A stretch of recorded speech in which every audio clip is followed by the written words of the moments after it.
Hello. Hello, everyone. Hopefully you all can hear me. Oh. I'm going to be playing some Dark Souls while we talk. I don't know if it's like when I was a kid.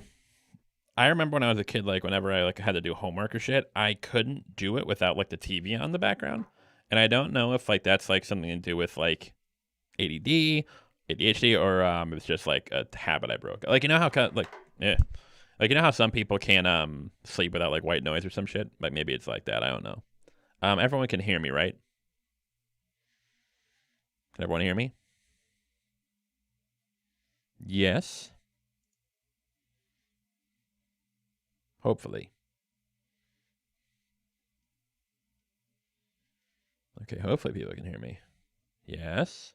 Hello. No? Maybe not. Oh, shit. Okay, thank you.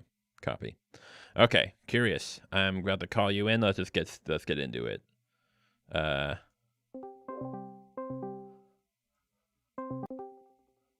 Curious? Hello? Can you hear me?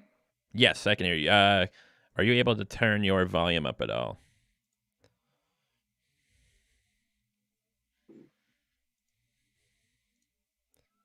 Let me see if I can turn. Better. No, Hang on. I can't hear you. You can't hear me? Hang on. Let me see.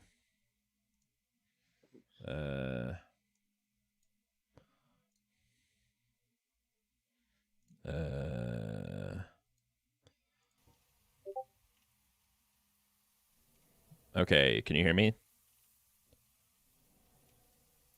Curious? Hello?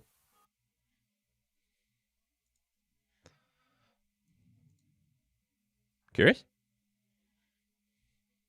Here, I'm going to disconnect and try to get him back in. Hello? Hello? Curious? Let me shut off the chat. Okay. Is that you?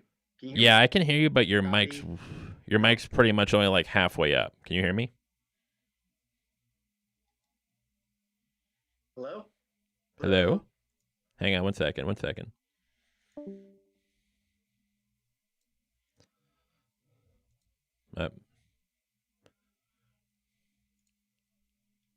Oh, shit. You know what?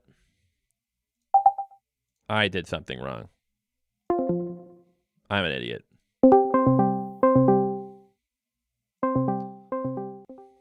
Hello? Hello? Hello? Can you hear me? I don't know. Is there a delay? Nope, I think we're good. Hello? Can you hear me, man? Hello? Hello? Curious? Hello? Can you hear me, man? What about now? I just shut off the chat. I don't know if there's a delay. Can you hear me? I can hear you. Yes. Now. Okay, I think we're good. There we go. I'm sorry. I don't use Discord too often. I use it once before. You know, it wasn't your bad. It was my bad. What I did was what I had done is I don't know why every time the last couple times I've logged on to Discord, it switches my mic to because I'm using a PS4 controller to play Dark Souls, Right. and so it switches to the headset microphone, which is a pain in the ass. But I think we're good now. Okay. Do you mind me putting on video? I don't know. I don't mind being anonymous or otherwise, but either way, it doesn't matter to you. Whatever you want. Oh shit. Hang on. I'll try to. Yes, hang on. Let me. Crap! I just started. Sorry, 1 second. Oh, can I leave the boss arena? Crap. Okay, hang on. Let me. After I beat this boss, I'll patch you in. Can sorry. I watch? Yeah, is it on? I think it's on stream, right? What boss are you on? Well, this is Dark Souls Stars of Chaos, which is a mod. Okay. For remastered, and so basically, it's it's the same game. Like there's no like new levels or anything like that, but it just kind of like switches shit around and there's new bosses Mm. and so you know the I forget what he's called. One of these fuckers, the Titanite thing? No, yeah. I forget what they're called. What I think it was a Titanite giant or something like that. I yeah, don't they make him a they make him boss. Okay. That's a cool. like a boss. It's actually really cool. And there's actually a brand new boss in Anne Orlando who's a like Okay, really okay. a really cool thing. But Gotcha. yeah, because I've played the original Dark Souls so many times. I need something to mix it up. I gotcha. I gotcha. Especially since Elden Ring comes out in January, and I'm so fucking psyched for that. Yeah, Okay, hang yeah, on. yeah. It looks cool. Yeah. Oh, thank God. Stop Okay. talking. Oh no, you're good. I'm almost done, and then I'll switch you over. My motherfucker. Oop. Yeah, I love like that feeling of like the unknown again, like not knowing where anything is. I love that. Oh shit! Oh shit! Oh shit! Oh shit! Oh shit! Oh shit! Oh shit! Where'd he go? Oh shit! Oh, he clipped through the wall. Oh, it's not good. Uh-oh. Hope I can kill it. Okay, good. All right, 1 second. Oh, you know what? I don't know if I can get you on the same. Because I have display open and display 1. Actually, hang on. Maybe I can. Where's display? Come on.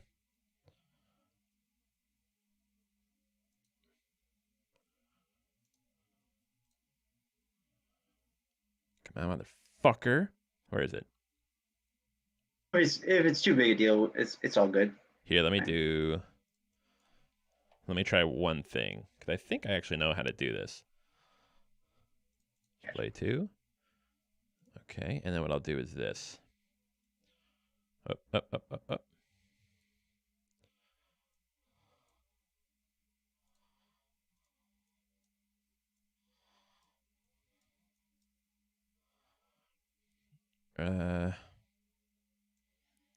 Let's see if this works on my end. Yeah, I don't know. I'll try next time. I'll try to do that next time. Sorry about that. All good. Good. Yeah.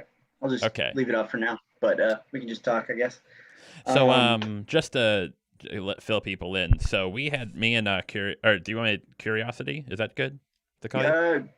Yeah, or Curious. Yeah. Curious is good. Whatever. Or Kevin, if you're cool with that. Oh yeah, Kevin's fine. So me and Kevin, we had spoken on YouTube chat in regard to the dating video about Jordan Peterson and forced monogamy. I had for you people who like watch a channel often, you know that I've been like dying to talk about this because I think it's a really interesting topic. It's a very Kevin, I think you would agree. It's a very misunderstood topic. It's a very a bit. Yeah. When people talk about it, it seems like they're talking about two different things.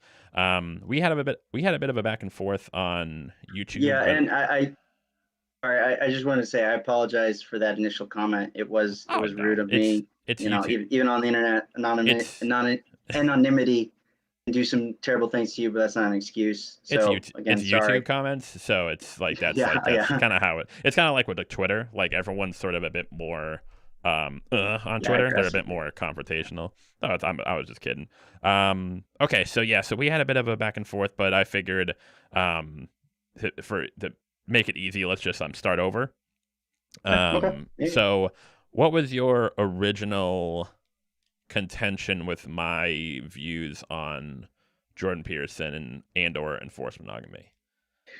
I thought so I tried watching the video and tried to go back to that part, but it was a while. I know it's like in that last bit where you're talking about possible solutions to the sex and dating scenario problems that we're facing. So I had said people don't really understand the problems facing the incel, male the incel problem, or just I guess you could boil it down to that, like whether you are an incel or not, or something of that sort, I suppose. Yeah, so people don't really understand the incel problem, and it makes them think of really stupid solutions like enforced monogamy, or I think government subsidized sex robots or something like that, which is, I Something think like that's yeah. in defense, that is a far stupider idea than enforced monogamy. But I mean, the technology's getting there soon. yeah. No, Well, the problem is that the entire point of, and this kind of was like the whole point, the entire point, it's not sex, it's the worthiness that comes with sex. It's the fact that, like, hey, it's not just like, hey, I want to put my dick in something that feels good. right, Like, there's right. plenty of things that feel good when you put your dick in them.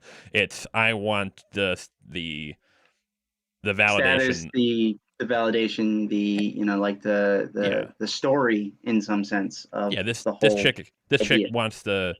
This chick digs me enough to let me fuck her. So, oh, that feels good. That's what it is. Right. I actually used a metaphor one time.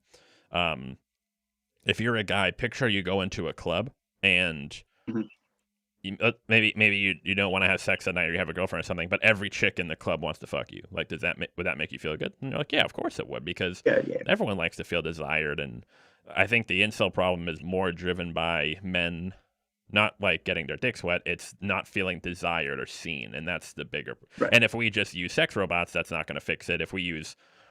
Even if we use like Well, subsidized whatchamacallit, like prostitutes I mean, or sex workers, that's not going to help either. right. Well, I mean, I don't know. I would like to maybe reference a study, and like this is probably a different rabbit hole that I wasn't intending to go down, but I do remember hearing in, I think, Amsterdam, when they did legalize prostitution, they did notice a notable decline in sexual assault and rape. And I'm going to do the Jordan Peterson thing, and it's like, Well, I think no, that's a bit. I don't know if that's a good it's hard to segue, tie the two. Yeah, it's a very because complex issue. Who knows if that because those two are? It's just a correlation, right? yeah, because like say Um, in the U.S., even though I guess you could say the incel, quote unquote, the incel problem has gone down, mhm. we actually have seen less sexual assault and rape and stuff like Okay, that. So okay, it may have just been yeah, a. who knows? I have a feeling it's more of just a trend. Like what it was is that the decrease of stipulations against sex work, probably it's kind of like drug legalization, where Mhm. it just, if it's legal, then there's less, like, killings. There's just like less crime associated with it because Right, it's right, legal, yeah, so there's not as much. right. Same So a thing with, prostitute would label it as sexual assault, and a transaction didn't go well, but she doesn't have to or necessarily. not even just that, but the fact that there's less, like, if a But person picks up a prostitute illegally, there's a lot more seediness. Like, maybe the cops won't mhm, take her seriously if she is assaulted. right, right. Where if she, Hmm, yeah. So I think I don't think those two things. It might be maybe to some extent, but I don't think they're as it's worth correlated. investigating at Yeah, least. I just think, to take a look. like thinking about, but uh, if it's okay, could I like talk a little bit So, about, or what would you or here, let's start. do you Let's want to start with just get into enforcement Let's monogamy? start. Let's start like Did you? this. Let's start with what was your contention with me about Jordan Peterson, and then after we get that done, then we can talk about enforced monogamy in general. Gotcha. Okay, okay. So what it to me it seemed like you didn't um you framed it in a way that didn't quite get to the idea of what it actually was. You were kind of presenting it very much like what the New York Times article presented it as. Now, it's pretty faulty on my part because the New York Times article is behind a paywall, and I can't read it, but I know the conversations around it and also how people talk about it and imply. Like, I can get an implication of what they think it is. Mm-hmm. And I have Jordan Peterson's own views on it on his blog opened up right now. Mm-hmm. Um, and I also have a video where he's doing Q&A with Dave Rubin, his book tour lectures, where he talks about it for 3 minutes. Don't have that open right now, but I did, and I exited out of it. But so that was my contention, is like you presented it as something that was it was just framed incorrectly. Yeah. So And I think you could.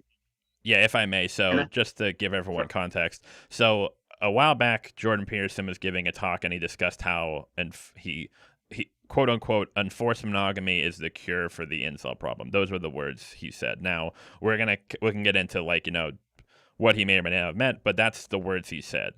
After the New York Times came out with an expose that basically, so in so many, they didn't like misquote him. They did not they didn't really do anything Yeah, like no. maliciously, but what had happened is they had framed it in a way, and this is due to some other, I think we had discussed this, Kevin, we had discussed this. There's other stuff in that article that really makes it seem like what they were trying to and sort of like insinuate is that Jordan Peterson, when he says enforced monogamy, means the government comes in, takes a man, takes a woman, and forces them to be almost like the government like Yes. Yeah. rations out sexual partnerships.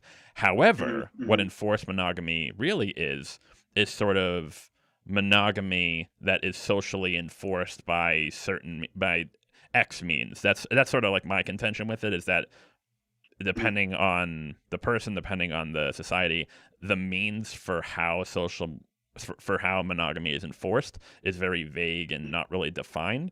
That is my contention. Okay. Gotcha. Okay.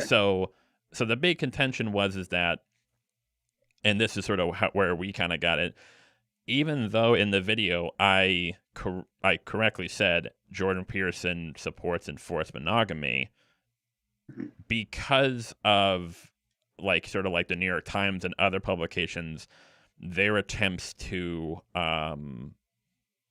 sort of maliciously frame Jordan Peterson's views in that way, because I didn't explicitly state it in the video, you sort of interpreted that as me doing the same thing. Sort of. Yeah. I guess so. Yeah. I'd like to get to that particular clip because I listened to it again before I made the comment, but that's on my fault right now. But well, it was a really quick clip. All I said was basically.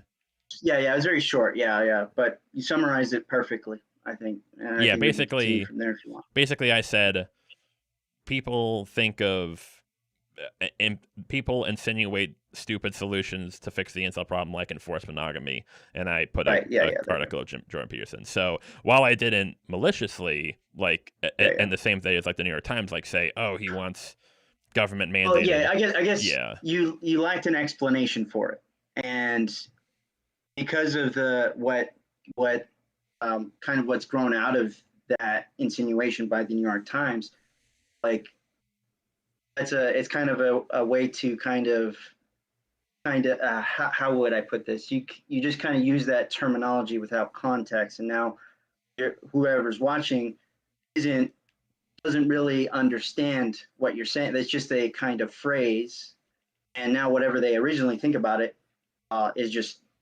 continue to be thought of in that way. And I mean, it's not like a terrible thing or anything like that. Maybe, in my opinion, at the time, I thought it was irresponsible, but very long video. I don't think I could write. How many words was that video? Oh, I don't even know. Something like ridiculous. Like 100,000 something. No. Yeah, I haven't wrote that many words in my life. So even for college. So, like I'm in no place to criticize that. Well, I think it's okay to do that, even if it's something where something's being like severely misrepresented or in an irresponsible way. So my contention was that, to the point you were making, was because I didn't really define. So the statement I made that Jordan Peterson supports enforced monogamy is correct. However, because I didn't explain what that is, what enforced monogamy is, it comes off with people either just going off the name enforced monogamy and deriving what they think that term means, or two, people who have like maybe seen the New York Times article come into it like, oh yeah, he's saying that Jordan Peterson wants this. So my contention with that is that anyone coming into the video and listening to that term, Jordan Peterson supports enforced monogamy, that is correct. However, the trouble is what are they bringing into that? What baggage are they bringing into that? When I say that, what are they interpreting it based on? Yeah. So the word as, or the phrase. Yeah. So my contention is that so your contention was like, well, what if someone sees that video and they As don't know the what the word means. And it's like, yes, yeah, and I understand that, but my contention is that, well, I mean, I can, like, if I have to, when I'm making a video, if I use a term and there are some people who won't know what that term means and maybe they'll misinterpret it, I guess, like, and maybe this is a fault on my part, but I kind of am under the impression that hopefully people watching before they make up their minds will just like do a quick Google search and, oh, what does that term mean? true. Um, Right. I got you. However, I do understand your point about, because this term specifically has been a large point of contention for Peterson and he has been sort of like maliciously mischaracterized about the term. And in that sense, I shouldn't say, I know if I came off as a little bit harsh towards you in the comments. Oh, motherfucker. Oh, are you talking about Dark Souls? Yeah, I should have played on, I don't know why, I should have played online. Damn it. What I should have done is, it's really, my anger comes at the people who maliciously mischaracterized him, because now I'm in a position where every time I want to talk about it, they're like, oh, but the New York Times now said you it's have like, to like yeah, so I'm making really a video like 10 times longer or something like that. it actually is so funny because like when I try to criticize Jordan Peterson, like, I agree with him on some stuff, I disagree on other. What pisses me off is that some people, I kind of almost have to like own all the stupid shit that others have said about him before I can actually criticize him, and it sucks because it's like, yeah, oh, I have to like go through this whole thing now, and it's a pain in the ass, and it's like, ugh. But yeah, so that's sort of it, where I think where our contention is I was technically correct in that he does support for forced monogamy, but it could have been misconstrued. And so now the question is, oh shit. Now the question is, I'll die. No. Was that irresponsible of me to not give the proper context, knowing that maybe some people would have taken it wrong? And I don't know if there's like a good, and I'm not like I said, I'm not in a place to be saying who's responsible, who's not responsible. Like I'm not making a video that long that successfully, like it. How many views does it get? Like 1 million or something like that? Yeah, not happening for me. Yeah, I think it's sitting at like 370 right now. Not too bad. Wish it was more, but okay, yeah. But yeah, I think so. I don't think to be honest, I think what I kind of was upset with, not with you, but with others, because other people had commented on that before. And what kind of pissed me off was that those people, they insinuated that I was doing so maliciously. Yeah, you were just saying, hey, this could be misconstrued and it might be irresponsible.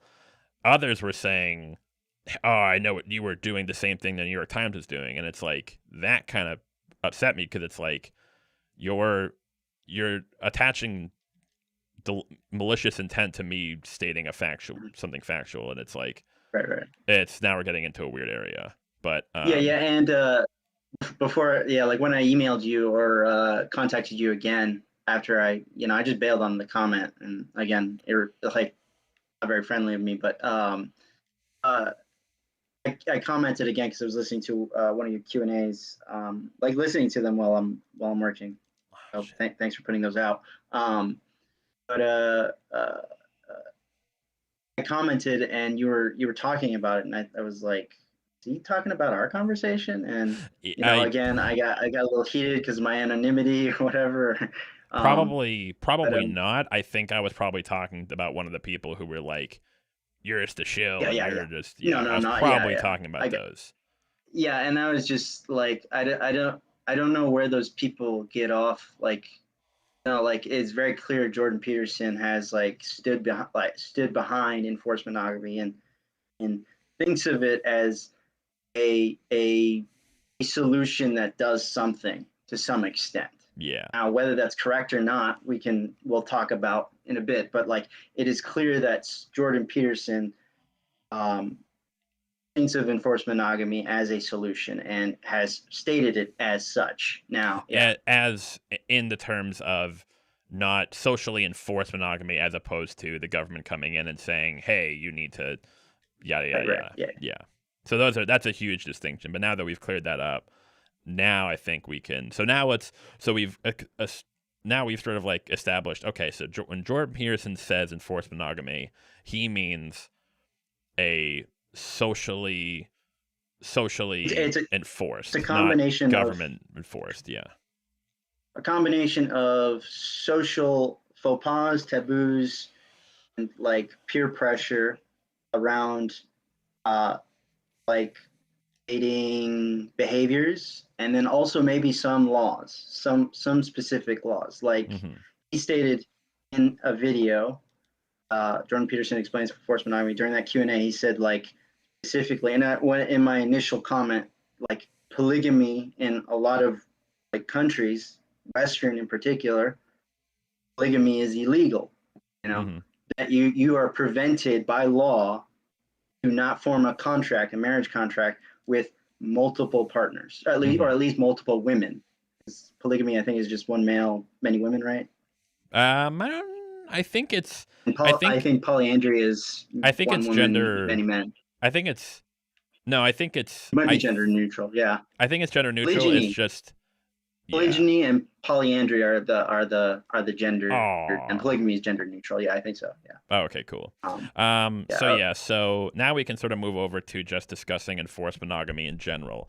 So I Mhm. think for enforced monogamy as a solution to the incel problem is dumb, and I think enforced monogamy, in any sense, really is not only going to not really help in the long term, but actually going to lead to bad outcomes down the line.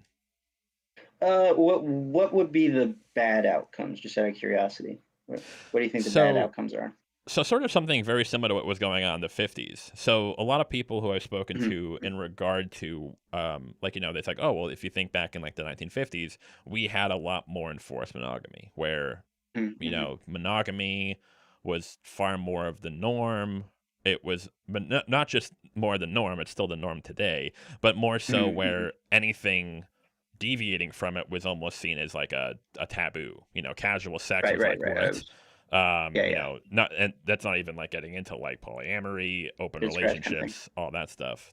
Mhm. That was sort of more of a result of the sexual revolution where that sort of broke. So my contention is that, and this is not you specifically, but what I kind of have a gripe with a lot with people who discuss this is that they sort of speak of the 1950s like like the nuclear family shit back in America Those after tinted World War glasses kind II. of thing. Not only that, not necessarily that, but the fact that they sort of they when they talk about the sexual revolution, they think of it as something that like went wrong. They think of it as something Mhm. like oh, everything was going fine until the sexual revolution happened, kind of like that. Yeah, yeah, The problem yeah, with yeah. It's that, sort of. yeah, the problem with that is that, well, if things were going fine, then the sexual revolution wouldn't have happened. The sexual revolution was in response to something. And Mhm. I would Mhm. argue that it's very clear what it was in response to, Mhm. which was the way we were going about A socially repression, enforcing. maybe. There were certain elements of repression in our society, and Mhm. while it may have kept things stable for a bit, like throughout the Mhm. 40s and 50s, it only inevitably would crash down. Right, right. Okay. So the Mhm. two options for me, the two sort of like the two things that I see are like, let's say like tomorrow we wake up and everything's like the 50s where like the same views on sexuality, monogamy, marriage, all that crap, children born out of wedlock, open relationships, all those attitudes from the 50s were restored in tomorrow. Two things within like the span of maybe like 10 to 20 years, two things are going to happen. One, the elements of repression that are sort of like embedded in that system will eventually lead to something like the sexual revolution happening. Right. It's just Mhm. going to happen all over again. Or Definitely, definitely. two, what will eventually end up happening was, in order to prevent that, things will start getting more stringent. It's like, oh, hey guys, people are getting upset, like with it's very similar to, maybe it's not the best comparison, but very similar to like a revolution, where if Gotcha. you're living in a country where the citizens are doing or you're doing something the citizens don't like, two things are going to happen. Either there's going to be a revolution where people are going to be like, fuck you, we want something new, or two, the government, not necessarily the government, but just sort of like the society has to step in and be like, okay, we need to sort of like batten down the hatches. We need to sort of like we need to stamp it out before it begins. Hmm. And that is what I sort of am cautious about when it comes to enforced monogamy, where especially today, where if we tried to return to that style, eventually those repressive elements, that repression, that will eventually come back and start to like Hmm. break up the fabric. But this time, instead of letting it happen via the sexual revolution, people will try to stamp it out. More They'll more be like more, authoritarian, or yeah, possibly what Jordan Peterson doesn't mean by enforced monogamy might actually and not become even a thing. Yeah. that, but not, completely outside of like government, federal enforced, just sort of like amping up the Faux way. pas. Gotcha. Yeah, Yeah. so Yeah. like children born out of wedlock will be frowned upon. Right. If you Right. have a Right. kid Right. before marriage, it's like whoa. If you have an open relationship, whoa. Yeah. Yeah. Casual sex itself will So kind of thing. be, Yeah. Yeah. yeah, it's like, Like what I'm hearing, that sounds completely valid, and I would agree with it. In all honesty, I don't know if that's surprising. Like I think you hit the nail on the head. I think that definitely is a possibility. Mhm. Um, I would like to, and you're probably going to hate me for doing this, but I'll quote Thomas Sowell, his biggest fan or anything like that. But I think his quote like works wonders. Is there's no solutions, there are only trade-offs, right?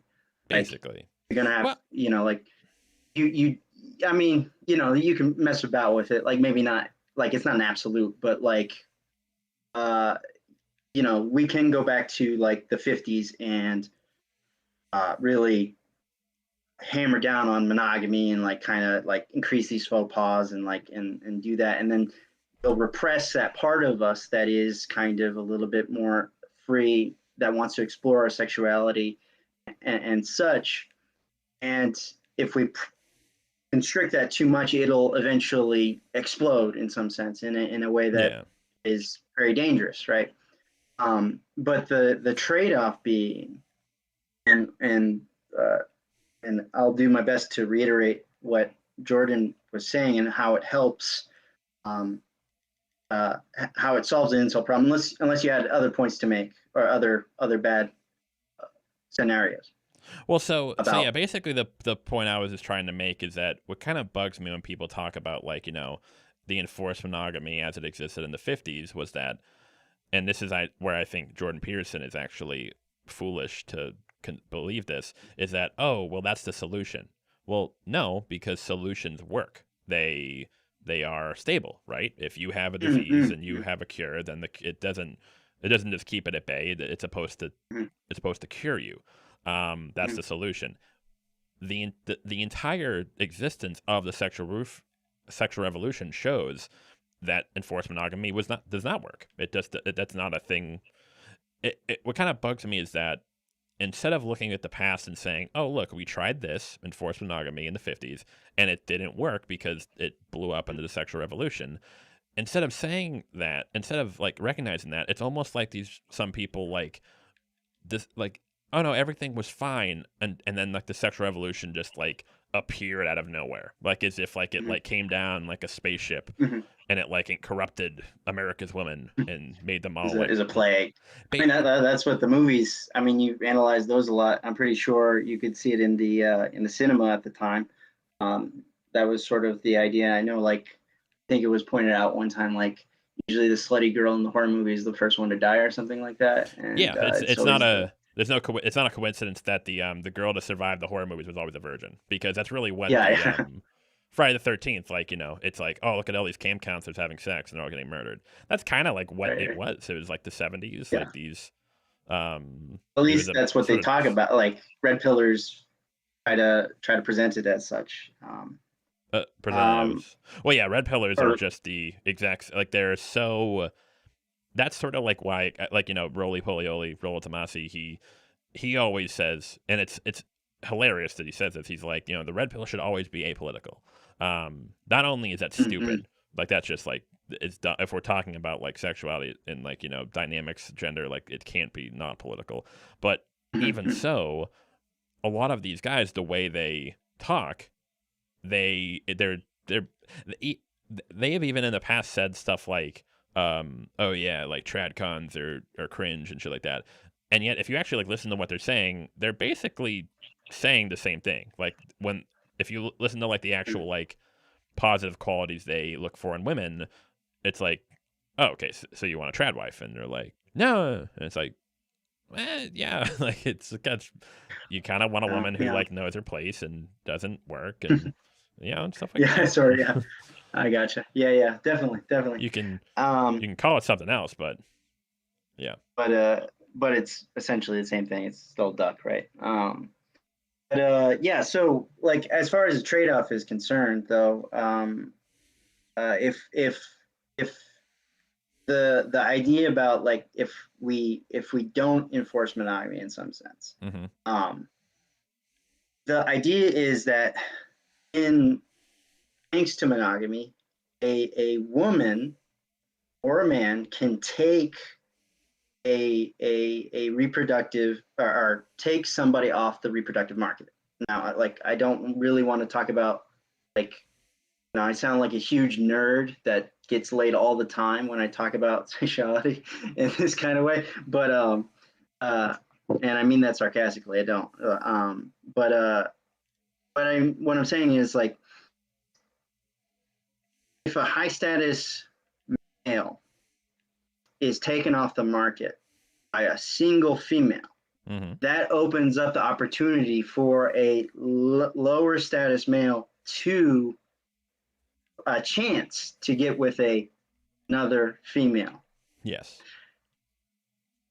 If you remove those barriers with how many partners you can have, a high status male can take quite as many women, and that reduces the probability for lower status males to mate or be in the game, play the game. And Peterson talks about it a lot. You don't want a lot of you don't want a lot of men at the bottom unable to win the game. That is just as terrible, as bad for us as like that can be. I'm not comparing it to anything, so I don't know why I said that, but it can be very dangerous in a sense if we allow that to happen. And I mean, considering the just how like there's a asymmetry in the game between the genders in some sense. Like you talk about in your I think in your dating and sex video. Red Pill likes to talk about it. Um, I was more of an r/seduction guy when I was on Reddit way back when, but I left that place. But that asymmetry, monogamy allows it so that asymmetry is balanced in some sense because you're removing either a high status or you're removing a high status male, one that has the capability of having multiple partners, and that gives a opportunity for the lower status males to play the game. Mm-hmm. And yeah, I guess I'm just reiterating my point, but that would be So the trade-off insight in some sense. so I agree that that's sort of like the theory proposed. I think that is completely based off absolutely completely false like preferences. Prefaces, Okay. right? Yeah, right. Am I prefaces? Is that the right word? Well, actually, I funny thing, I want to talk about preferences a little bit Oh because no, sorry. Preface. No, what's the word I'm preface. looking Go for for? it. Go Premises. for it. God damn it, that was it. Premises. Gotcha. Premises. Of Okay, course. so let's break this down. So your contention is that the less monogamy is promoted, the more a high status male can sort of like basically like the way it goes, like the top 10% of guys are fucking like 80% of the women, right? Something like that. Yeah. Okay. So, however, that we're not talking about reproduction, are we? Or are we just talking about sex, or are we talking about like having babies and shit? I mean, I suppose. Yeah. I guess we're talking. Well, Well, no, I'm saying which one, I because they're actually two very different. Because Right, right, right. there's a Yeah, thing yeah. of, because like back in the 50s, sex was about, let's have babies. It casual Right, right, sex right, wasn't really before the mm, birth control pill, before like contraception. That was basically, it right, was right. that's sort of Yeah, like yeah, and also that definitely why changes the game. that's Contraception, actually definitely. that's Yeah, also yeah, why I yeah. think a lot of like either red pill dudes or like a lot of people don't really, Mm, when they compare it to the 50s, it's like you have mm. to understand that like upon the um whether it's birth control pill or certain forms of contraception, things will like now we can't go. It's almost like Well, I'm not talking about sex or babies. I thought about it. I'm talking about relationships, just in okay, general. okay, Like so let's just like stick to if so let's a just stick woman can take, but go for so let's just stick to relationships then. it. Yeah, yeah. Now, if you ask the vast majority of people, and this is sort of like why it kind of bugs me, because it kind of feels like a lot of people are sort of like, again, they're going under false premises.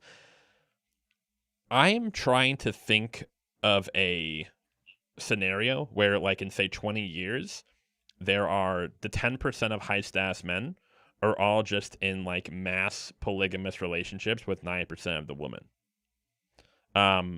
That will is just rather ridiculous to me. Like that's sort of like what I hear from some people. Like polygamy is the future, and like it's like that doesn't really seem likely, and we actually haven't seen a rise in it even today. Even as like um you know bounds on sexuality, men and women have opened up. We haven't really seen that happen. It's not like we see like outside of like cults, we haven't seen like a Uh, single high status male have like a harem of like 15 women who he's all dating and Dan individually. Blazarian, I mean, he's using his money to do Well, it, but but yeah, like but there's a lot of them on well, Instagram presenting it that but way. That, yeah, but that's they're buying. I mean, like, these yeah, women yeah, aren't and don't like actually. what that makes no difference in some sense. Well, I mean, like they're using their status, money. Part of that is money to but then in that case, what are you policing? Should we police men spending their money on paying for having women's multiple company? women. I mean, I guess the laws kind of prevent him from marrying them, and I don't know if that kind of dude would want to marry all Well, those women. I don't know. let's take marriage off the plate because that's a whole other issue. Let's just stick to Yeah, yeah. monogamous relationships. That's another issue that a lot of people run Mm. into, whether it's Peterson or red pill dudes. They kind of mix up the idea of like, oh, marriage rates are going down. It's like, okay, so what? Like that doesn't matter. Like what matters is about monogamy, because if two people are together, it Mhm. signing a marriage contract might sort of, what's the word I'm looking for, encourage them to stay together. However, that doesn't necessarily mean that they are. If two people just stay together and never marry, that's still monogamy. So that's sort of like what I'm Okay. interested in. I actually think marriage rates would go back up if you took out all the legal shit. The part of the reason marriage is going down is because there is an element of enforced monogamy inherent in marriage, which is one, you get Mhm. certain benefits, you get like tax benefits and shit like that, Mhm. and certain legal benefits, and two is to divorce, it's actually a very costly and lengthy process, right? Mhm. Um, However, what's happening is that as time is going on, people are starting to realize that the pros don't outweigh the cons. So even though the price of, I should say the price, but like the the penalties for getting a divorce are starting to outweigh the positives of marriage. People are like, why get married for this reason when it might lead to us breaking up and having to go through a Mhm. divorce. And so actually Right, right. ironically, the process of divorce, even though it's sort of framed as a tool to keep people together, is actually preventing people from getting married at all. So I thought that was interesting. It's the it. Well, wouldn't it be the how you said it was the process of marriage or what or the tool used to keep people together is what's actually stopping them from getting married or getting together in the first place? Is that what you just said, or Well, yeah, if you think about it, if you ask people why aren't you getting married, and I'm not talking scared of about just divorce? I'm Right? not taking Is that what you're I'm saying? Well, not really. Well, I mean, red pill dudes, if you actually ask them, that's like 100% of the reason they're like horrified of divorce. Right. But if you ask like most people, like let's say couples, like hey, like me and my girlfriend have been together for 3 years, and Mhm. we're like, hey, do you guys want to get married? And it's like, well, why? Like, what is the reason for us getting married? Now, back Mhm. in the 50s, it was because if you wanted to have kids or even fuck it, or if you were together, it looked bad. There was a certain stigma against it. Mhm. As time goes on, because the stigma towards children being born out of wedlock, living together Right. without being married has loosened, people are realizing, wait, why are we getting married? And Well, now the question would be, well, why not get married? Well, because if like 10 years, like let's say me and my girlfriend get married, hey, whatever, it's fun. Why not? Because 10 years down the line, if we decide, hey, it's not working out, this isn't good for us, instead of just being able to walk away, now we have to go through a lengthy divorce process and spend tens of thousands of mhm. dollars, and Right. probably at the end, we're probably going to Yeah, fucking hate each other's guts. That's yeah, why yeah. divorce is Well, the way divorce is structured they're as of scared of today is sort of. using the tool, but like once the tool is in effect, that is kind of like a Damocles sword. It's being held over your head. Like this is like if I don't like I better figure out a way to like this at least in some sense. Yeah, but And I now don't know how that works in practice. Like that's it's not right it now. doesn't, Um, because what's happening yeah, is that because people have no incentive to get married, that there is a right. large decentive there is a large decentive to get married, so that's why marriage rates are going down while monogamy is still quite common. Like there are people who just have kids Right. and just live together and they don't get married. Like they're like, Gotcha. you know. Well, I mean, Peterson does talk about that in one of his lectures. He says that like the reason to get married is like you guys know where you stand. It's like it's clear. It allows you not to have to like think about that Think about over what? and over. Like uh, who that person is that's living across from you, because like it's you can say their name, you can tell them like they're this and this, you can describe them and everything like that, but like that isn't how things work out in psychologically, is how What do you Peterson hang on, argues. hang It's on, sorry, that was back up. So go for it. what do you so Uh, I don't can you okay, explain that again? That was yeah. go for it. Okay, so he says that marriage like allows you, so think, let me go back a little bit further. Okay, so I don't know if you've heard him talk about this, but think of a house.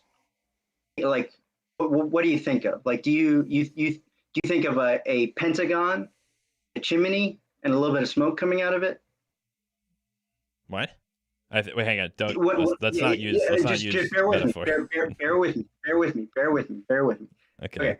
When I say house, what do you can like? And I say a pentagon. Think of a pentagon, and I draw a little chimney on it with smoke coming out of it. Uh-huh. That you can recognize like that as a child's drawing of a house, right? Mm-hmm.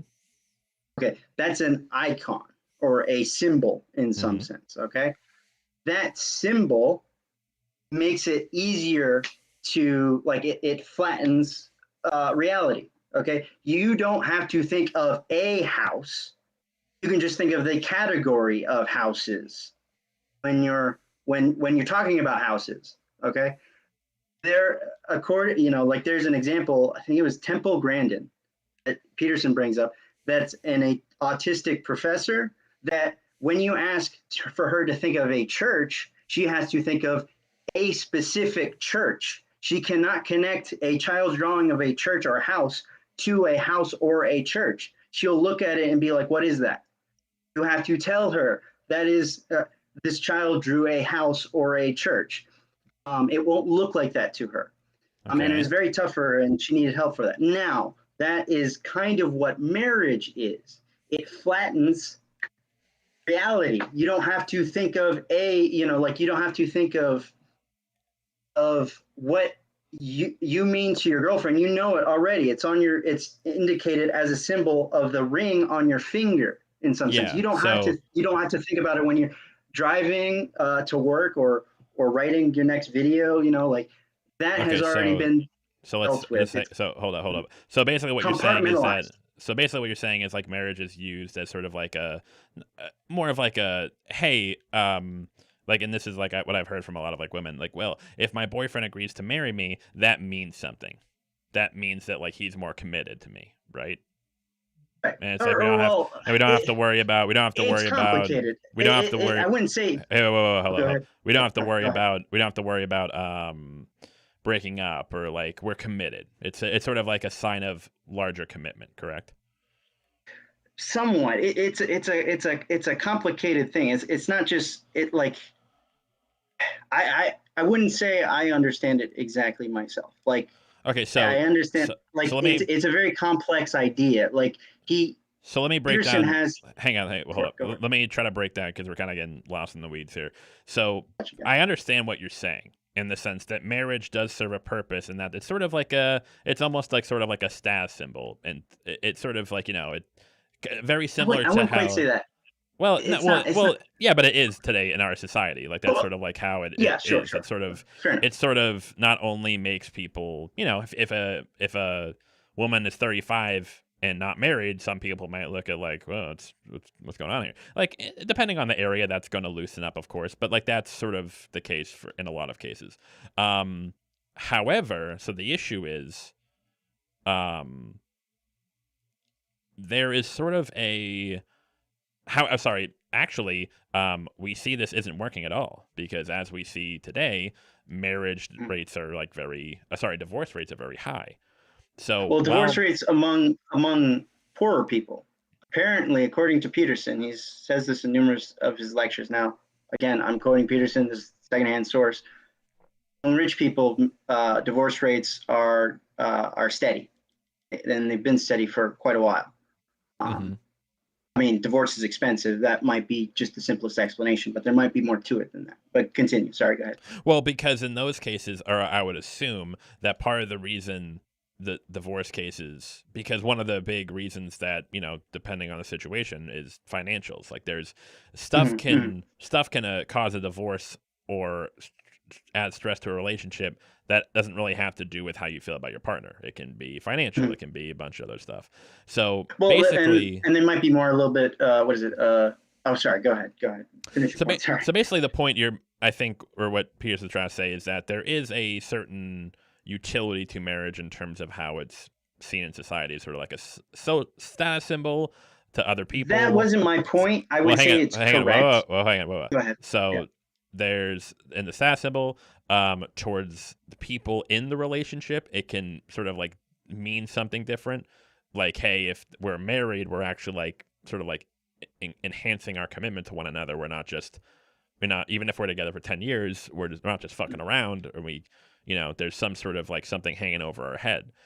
However, the issue there is that what I see is that isn't a good way to structure relationships, because now you're in a sense where if part of the thing that is keeping you together is an anvil hanging over your head, I I think most people can agree that's probably not good, and that's probably part of the reason why we're seeing a lot of like divorce rates going up. It's not Mhm. just that, and ironically, and to your point, it actually doesn't make any sense, because you would think that if divorce, because of how much it costs legally, the fact that it's going up within like the poorer population, that actually adds credence to the point, because these people are so unhappy in their relationships that they're actually like, or like not, Well, it's I mean, not they're not working. as discerning about. It's I not mean, I working. guess about It's not, money. hang So, on a minute.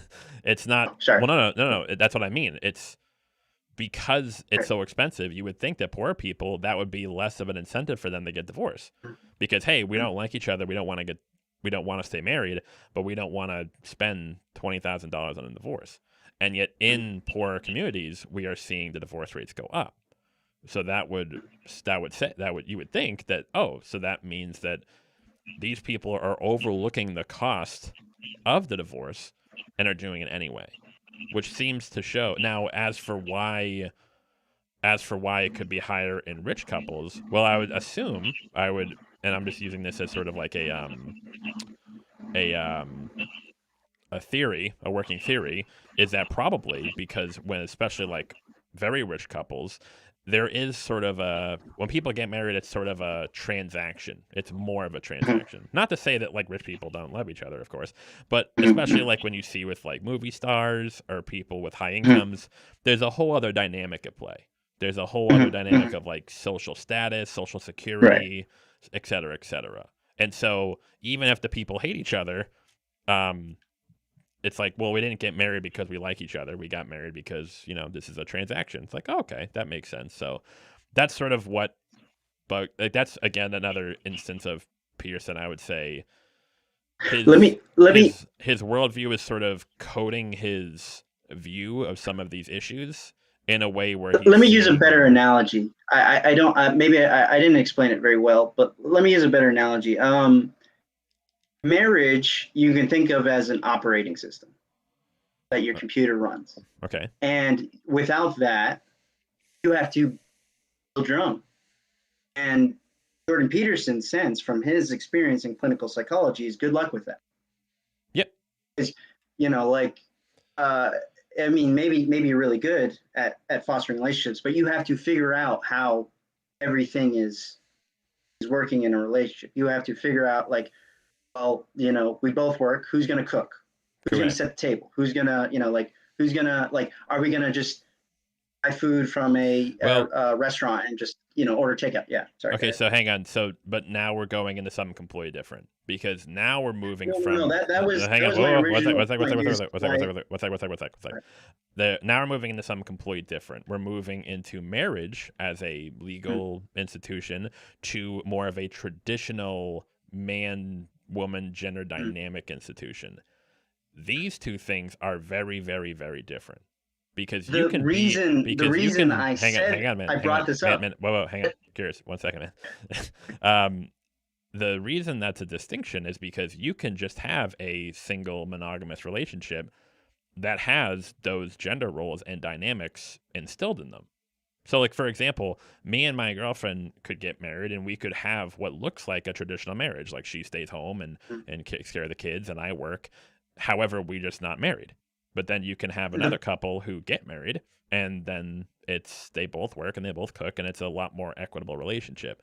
So that's why what I'm saying is that we're talking about really the reason these two things are very intertwined, especially like if you think back in like to the 50s. It's not just marriage, but also like there was a lot of gender dynamics rolled up into the institution of marriage. But nowadays, what's happening is that people are realizing to kind of use your to use your analogy, marriage as an operating system. Well, people are starting to realize, oh, hey, we're finding out other ways that we can run this operating system. We don't have to rely on this old, outdated one that's really basic and really restricting about women and women. So let's just get rid of that old operating system. And then we have all these. So basically, what I see a lot of people who are saying it's like, hey, this old operating system, it works, but it actually has a lot of flaws. We're trying to figure out something new that we can use. And then you see a bunch of people, like, with not necessarily Jordan Peterson, but other people saying, no, no, no, no, no, we have to stick to this old one. And that sort of it kind of and frustrates me because it's I like, wouldn't be on their side. I wouldn't be yeah, on their side particularly. I would say, like, I think you tied it back pretty neatly. The reason I brought that up was because you asked the question, why get married? And that's all I was explaining. That's the only reason well, I brought it up. but that's But what I you mean. tied it Like, but I mean, back nowadays, pretty that's the well. thing that there is no reason to get married nowadays because there's really The nothing as the social barriers against like children born out of wedlock or like non-married couples lessons.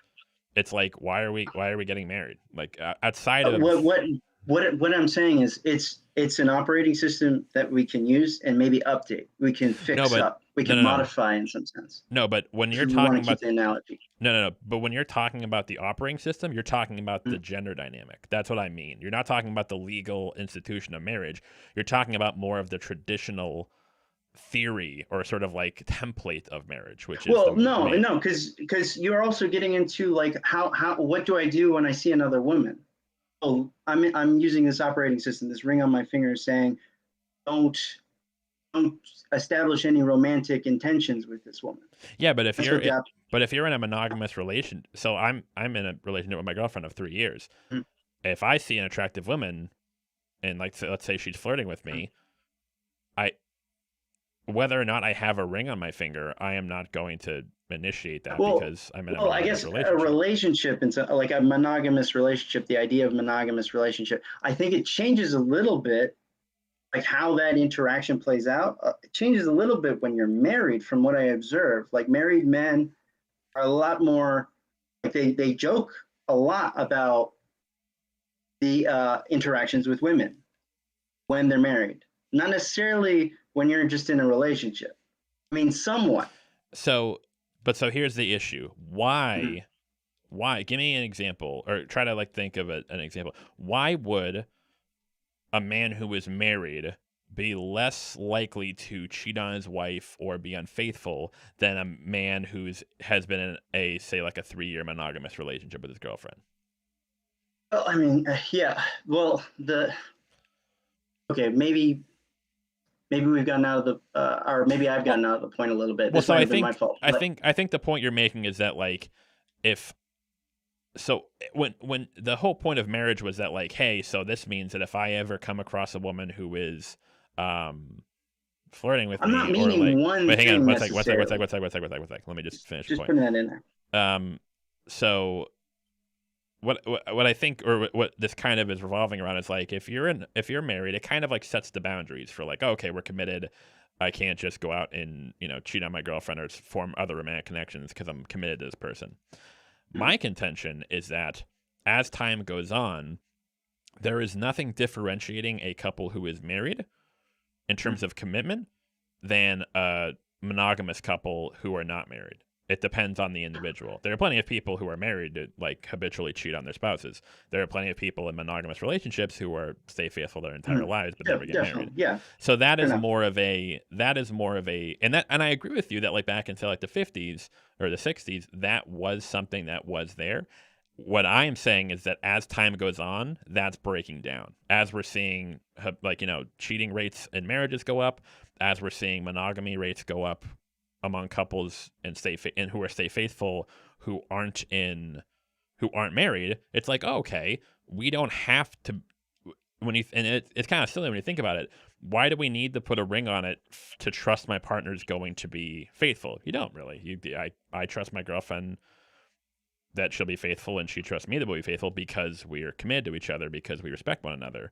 That has nothing to Mhm. do with whether or not I put a ring on it because there are Mhm. plenty of people who put rings on it and they and they just Right, right. yeah cheat and Yeah, yeah I mean, uh, yeah, I mean, this is really just the distinction between marriage and a just a general relationship, and yeah and so what I'm saying is that as time goes on, the importance of marriage and its distinction from a like just a regular relationship because it's Mhm. starting to break down due to Mhm. due to social stigma.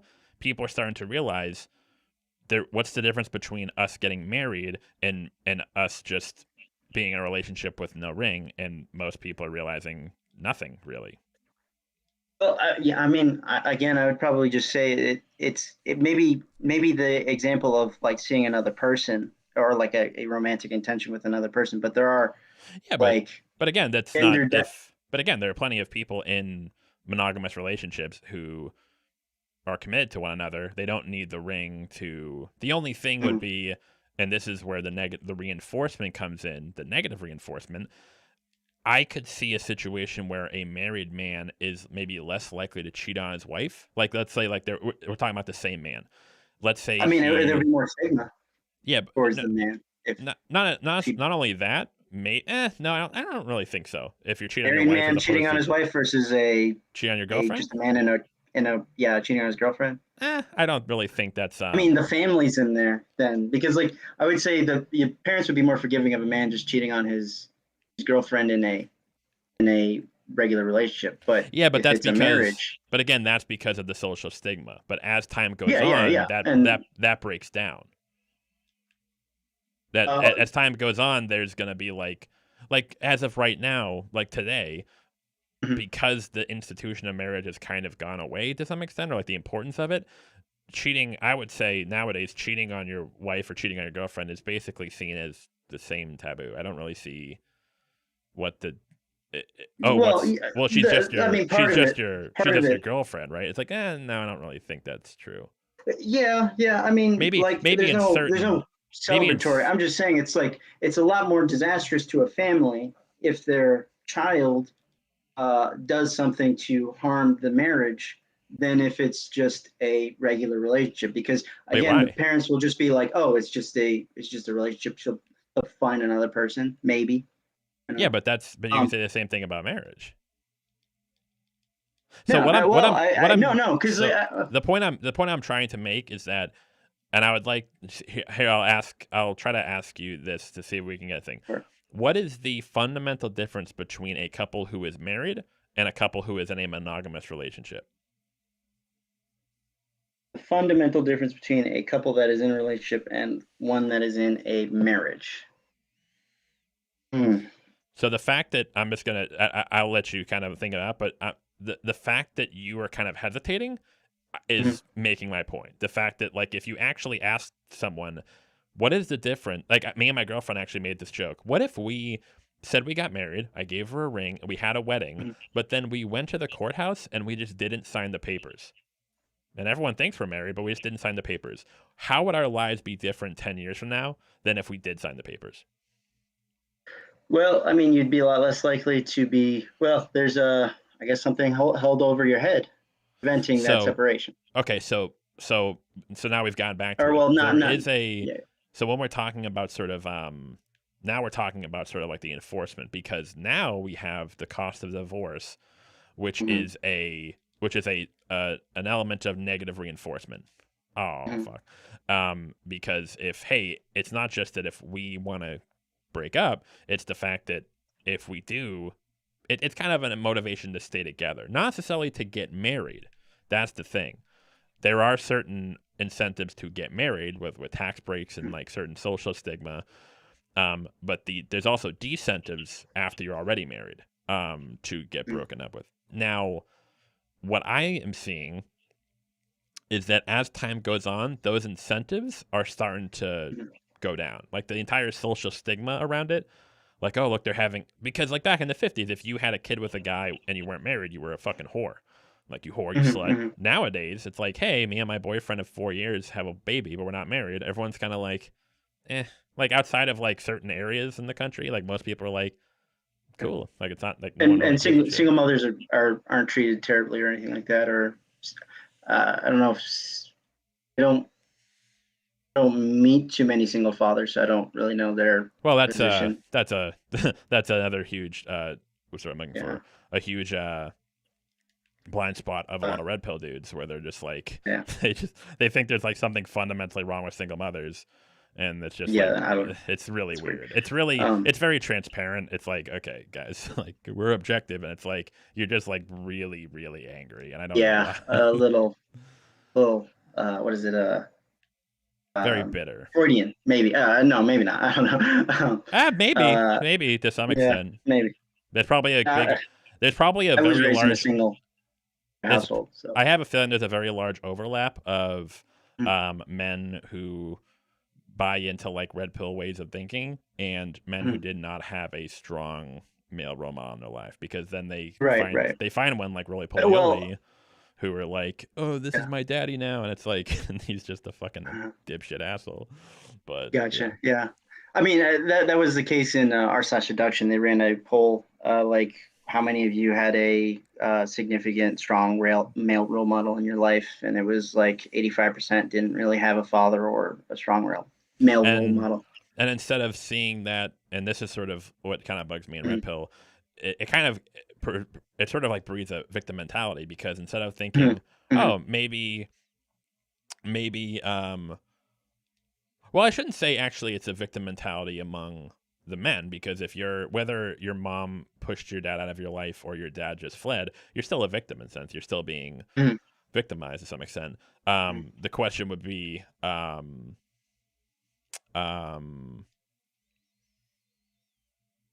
but red pill dudes sort of have this. No. The men would have stayed in your life, but it's the women who pushed them woman's out, fault or something. Yeah. and it kind But of breeds this animosity towards women. mhm, Yeah, sort of like that. mhm, yeah.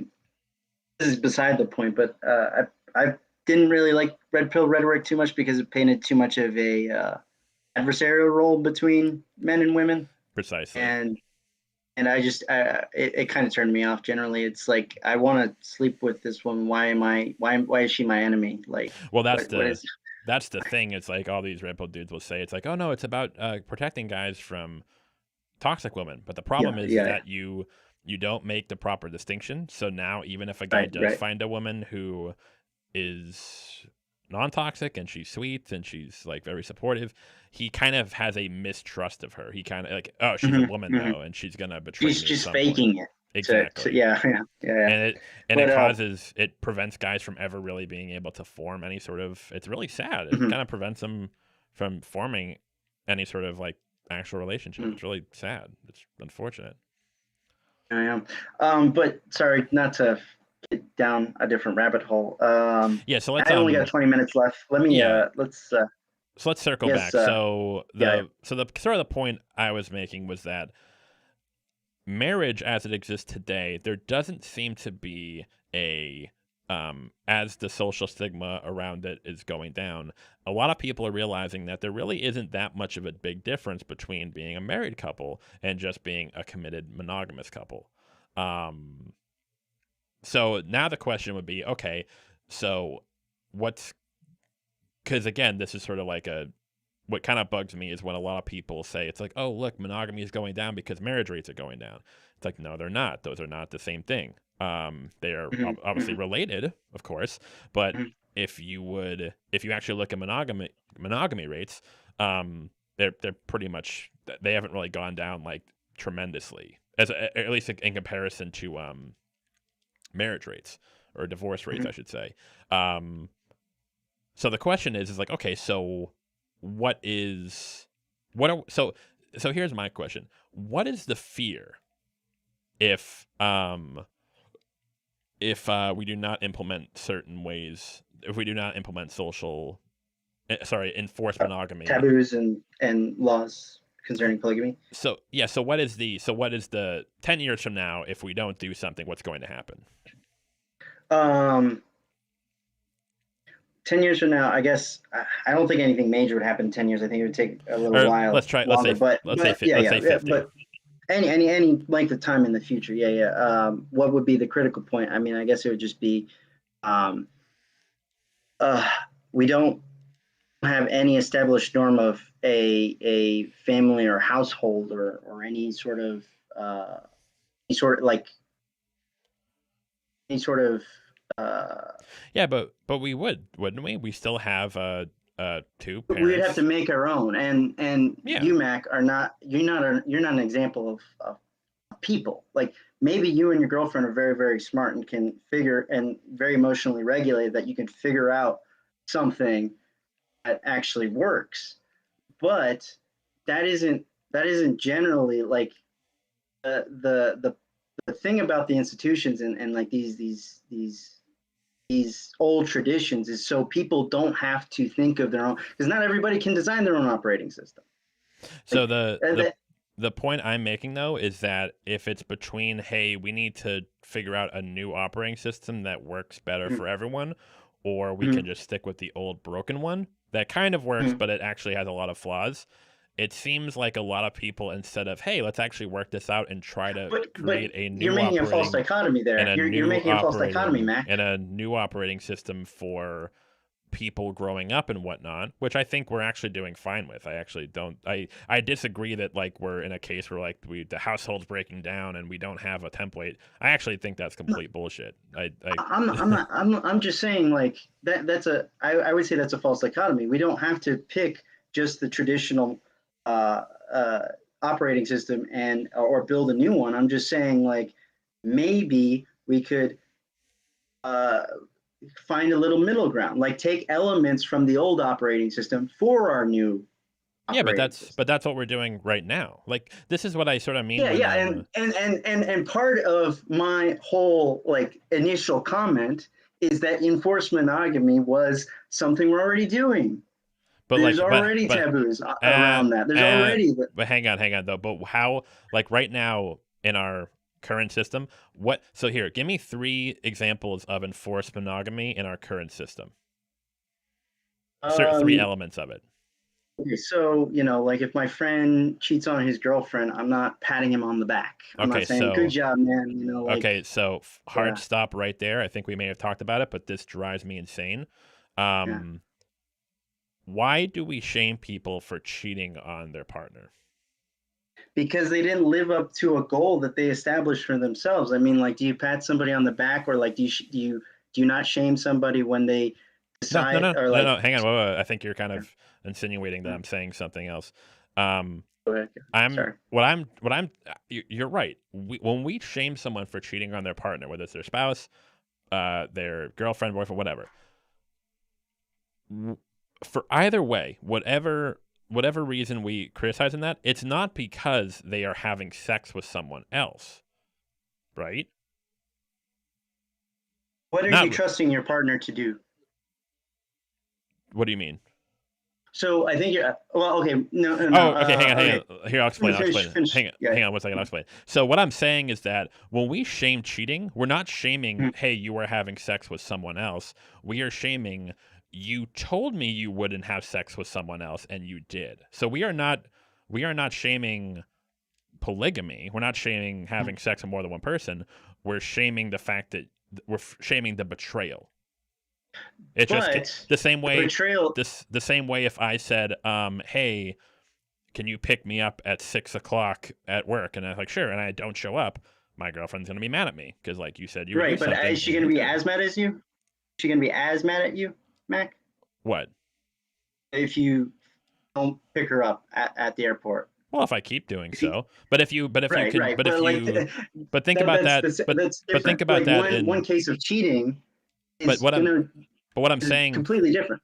yeah, but again, that's because we are in a relationship that is monogamous. If I'm in a committed relationship with my girlfriend that's an open relationship, then then who cares, Can you right? betray her trust by sleeping with another person? Like, Well, no, is that because we're in an open in an open relationship. relationship? Right? Yeah, yeah. Yeah, So like, no, but yeah, I don't see how that is a counter. I'm not because understanding anything. because an open relation, because if we're in an open or sorry, Yeah. a a monogamous, or I shouldn't say monogamy, we are in a relationship, a committed relationship. Mhm. We just have an open relationship. We just have sex with other people. Mhm. Okay. Okay. So there's, again, if when we're Well, she wouldn't be saying, mad at you with sleeping with somebody else. yeah, Wouldn't exactly, be a there wouldn't be a betrayal of trust there exactly, because you're not trusting somebody to not sleep with them. Those two, like, you're to me it just seems like you're adding a link. There's a chain of logic going on. You're just adding a link and saying it ends where you're saying it is this betrayal of trust. But like, what are they trusting you to do? Not then sleep with somebody else, not see somebody else. yeah, but And that's in our it's the worst current. thing you can do in a relationship, Yeah, but that's as far as because yeah, but a monogamous relationship, as far as yeah, but that's because that is how, like, that's sort of like a remnant of things in the past. Like, that's sort of like something we brought over in the sense of, like, hey, if you're in a relationship, you only have sex with one person. And what's happening nowadays is people are realizing it's like, oh, well, can you separate the two? well. Be can you be like sort Mhm. of like in a relationship with someone but have sex with other people? And people are realizing, yes, you can. And like plenty of people do have relationships and they're fine with that. And so the question is I that, wouldn't. and again, to go back to the point I'm making, is that when we shame people for, or actually here, let's do this. When we shame people for cheating, we're shaming the betrayal. So in that case, if a woman decides, hey, I don't want to be in a monogamous relationship at all. I just want to sleep with as many people as I can and just have fun. What are we shaming her for then? I mean, her not wanting to be in a monogamous relationship, I suppose. Yeah, but Like, why? why are we? Because that is not a proper environment for raising a child, I suppose. Why would I? That's where it Hang on, originates from, at hang least. on, whoa, hang on. Now we're adding an element to it. But now Gotcha. I'm just saying Yeah. where have a chick is like, hey, I just want to fuck around and Right. not be in a relationship. Yeah. Take away what is it? Birth control. And I know this is not the world we live in anymore. So Yep. like it's hypothetical. Yep. Take away birth Hang control. on, I mean, hang on. But see, this is what I mean. We can't. So that would be. I don't want to have that conversation because it's a hypothetical. But why? It's like, oh, if we lived in a world without birth control, we don't. That's the difference. Gotcha. So we're still in a world of birth control contraception. Right. Okay. Well, A woman who's 30 years old decides, you know what? I don't want a family. I don't want to engage in a monogamous relationship. I just want to go to the club every Friday, Saturday, find a hot dude, fuck his brains out, and go to my job on Monday. Why? What should we shame this woman for, if anything? I suppose have not thinking of something such as that as like as casual, thinking of such an experience as casual. And okay. We're getting into morality, difference of values, okay. possibly. So real quick, and I don't mean to but like this happens a lot when I have these discussions, is that it always turns into this sort of like moralizing thing about when I ask, well, what's wrong with the woman just fucking a dude casually? And they say, well, what do you like? They're like, what do you mean? Like, that's terrible. I'm like, why? Like that, there's sort of like this moralizing going on. I can explain. Yeah. Okay. So what is immoral, or like what is bad about a woman just engaging in casual sex? Well, I wouldn't say it's just a woman engaging in casual sex. I would say also, I'll throw you a curveball. I think men engaging in casual sex isn't very good for them either, good for anyone either. And the reason being is, why is consent so important if casual sex is okay? That's my question. Wait, I'm sorry. What was that? Wait, what? Yeah, I know this is bonfire. I'm very controversial, but if consent is so important towards sex, regardless of gender, there are plenty of people I know, Mac, you would not want to be strapped to a chair and have them have their way with you. There are plenty of people. Same boat. I don't want that. Consent is very important. Yes. We can talk about a lot of other things that it's not as important. Say shaking someone's hand. Okay. Somebody just forcefully. Kevin, real quick. Sorry, go ahead. We're getting lost in the weeds again. So let me just proposit this. What does consent have to do with casual sex? Or what connection? Well, it's incredibly important. You're separating a fun time from a horrible crime. Yeah. When it's not filled out. Yeah, but when we're talking about like how many other activities? When we're talking about casual sex, we are talking about two people consenting to fuck each other's brains out. Right. And okay. So that's generally, but like that's important. You take that away, like that's integral to the act. Why are we taking you take that away, it's not casual sex anymore. Why are we taking exactly. Why are we taking consent away? Because I'm just saying, is like, why does it change so radically if you can make it, if it's casual? Why does it change that radically if it's casual? Does anything else change that radically when it's not casual? Hang on. I think you're using, hang on. I think you're using casual in the wrong.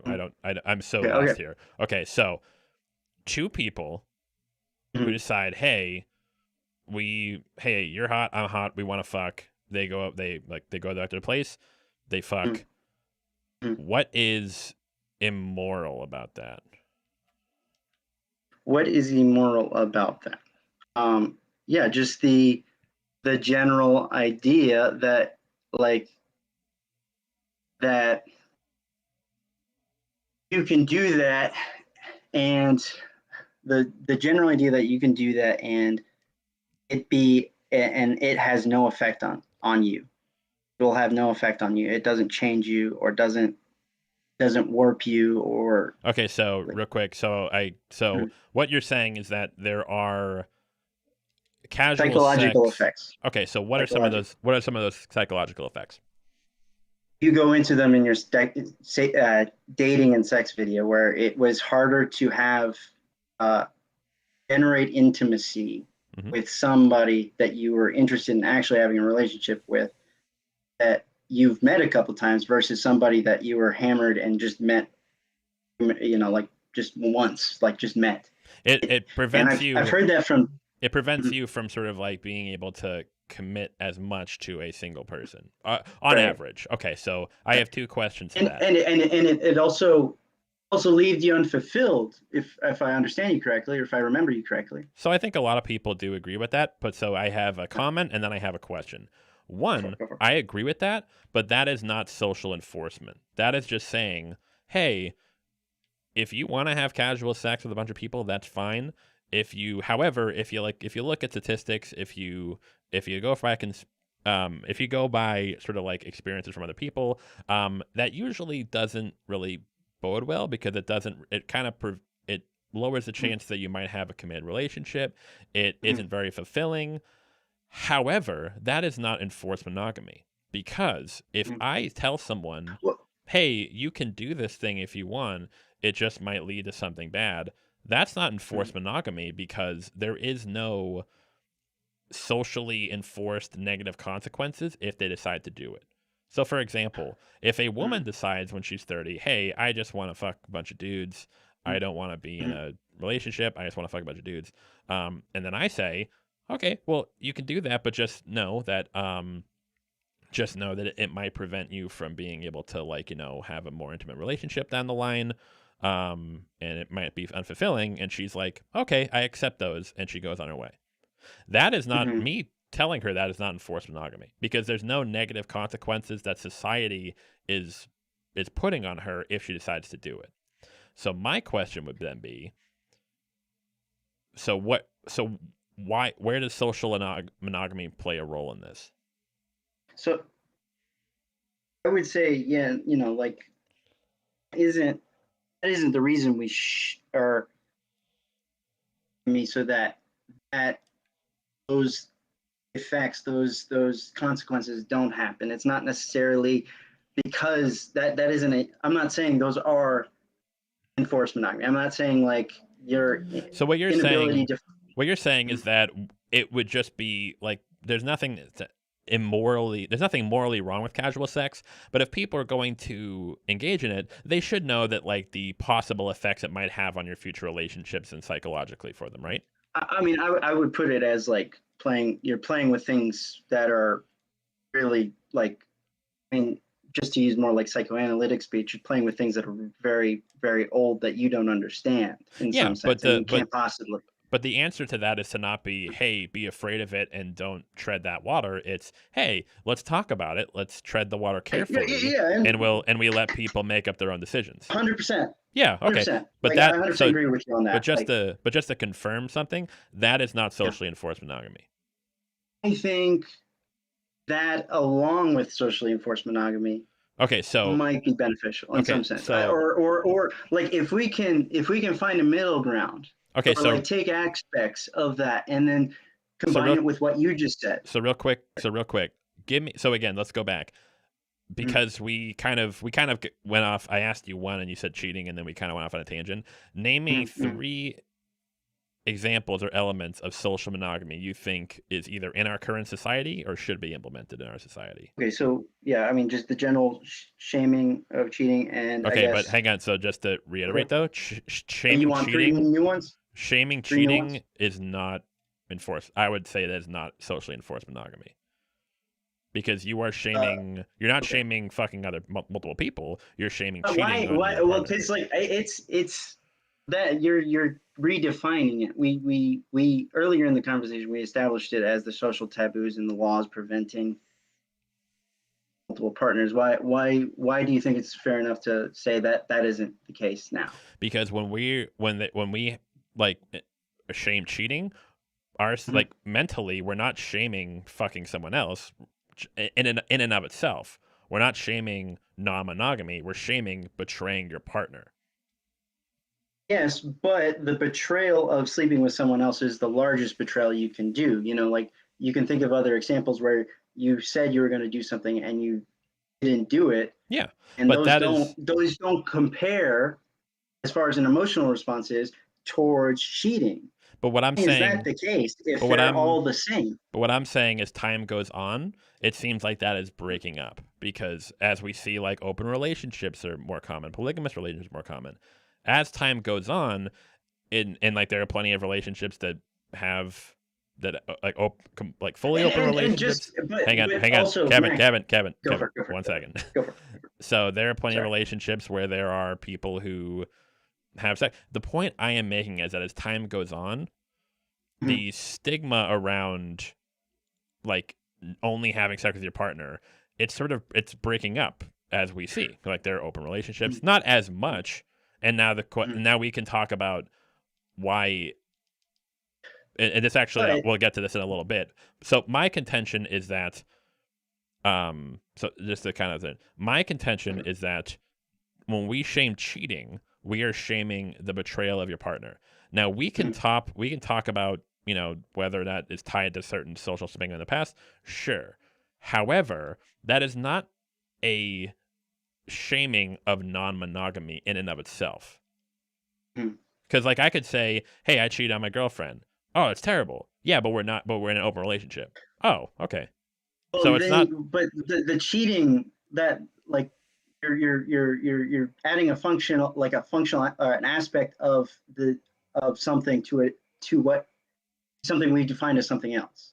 Yeah, Like because how do you cheat in an open relationship exactly? you. Well, I mean, like depending on the rules of it, but that's what I mean. You can. So that's what I'm Okay, saying. yeah. That's what I'm saying.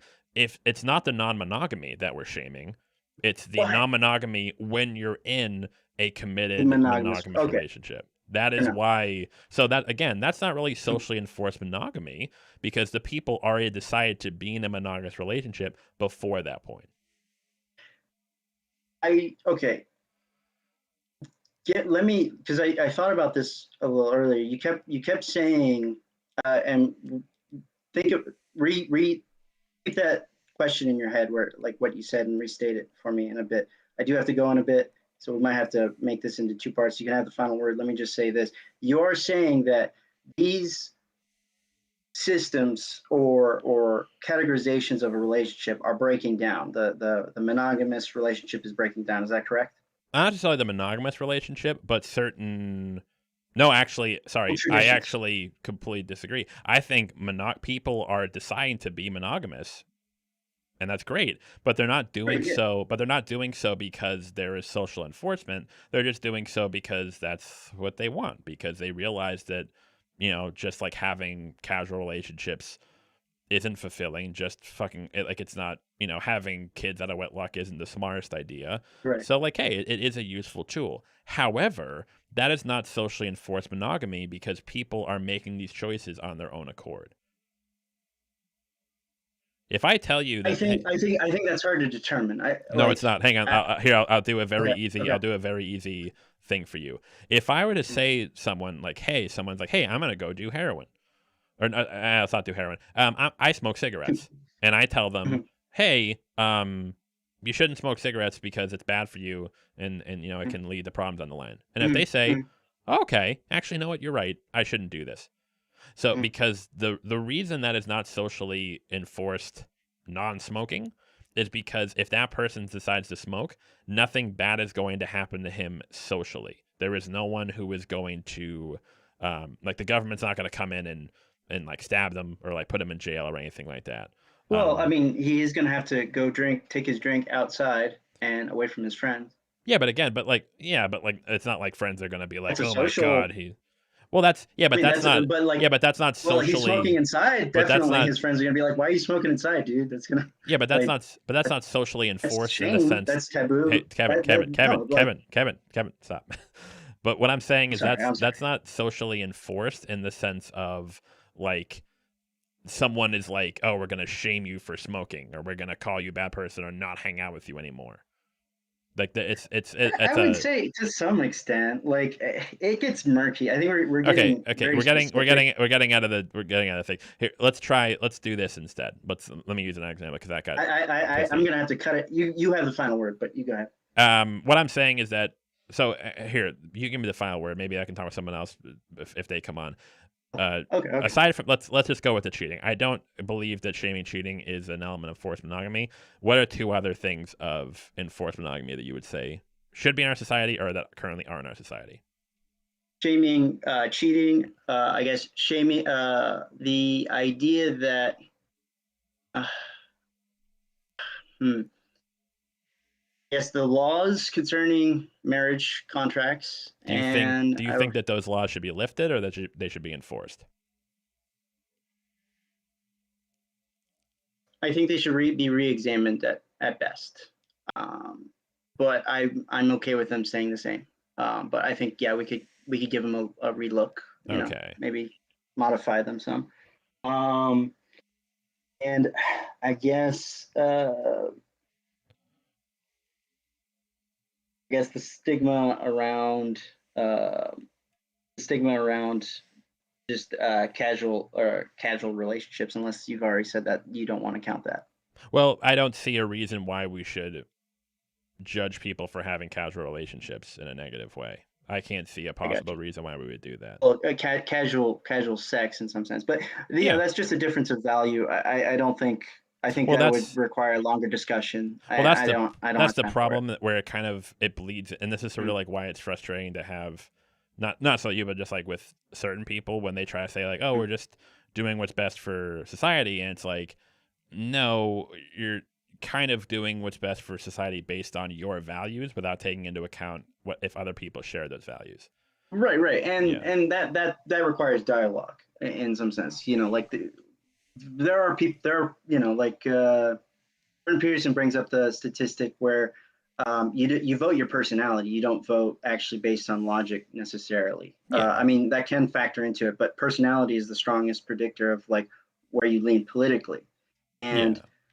you have to, political discourse needs to take that into account because 50% or some 50% of the country has a completely different set of values than the other set. How does that work?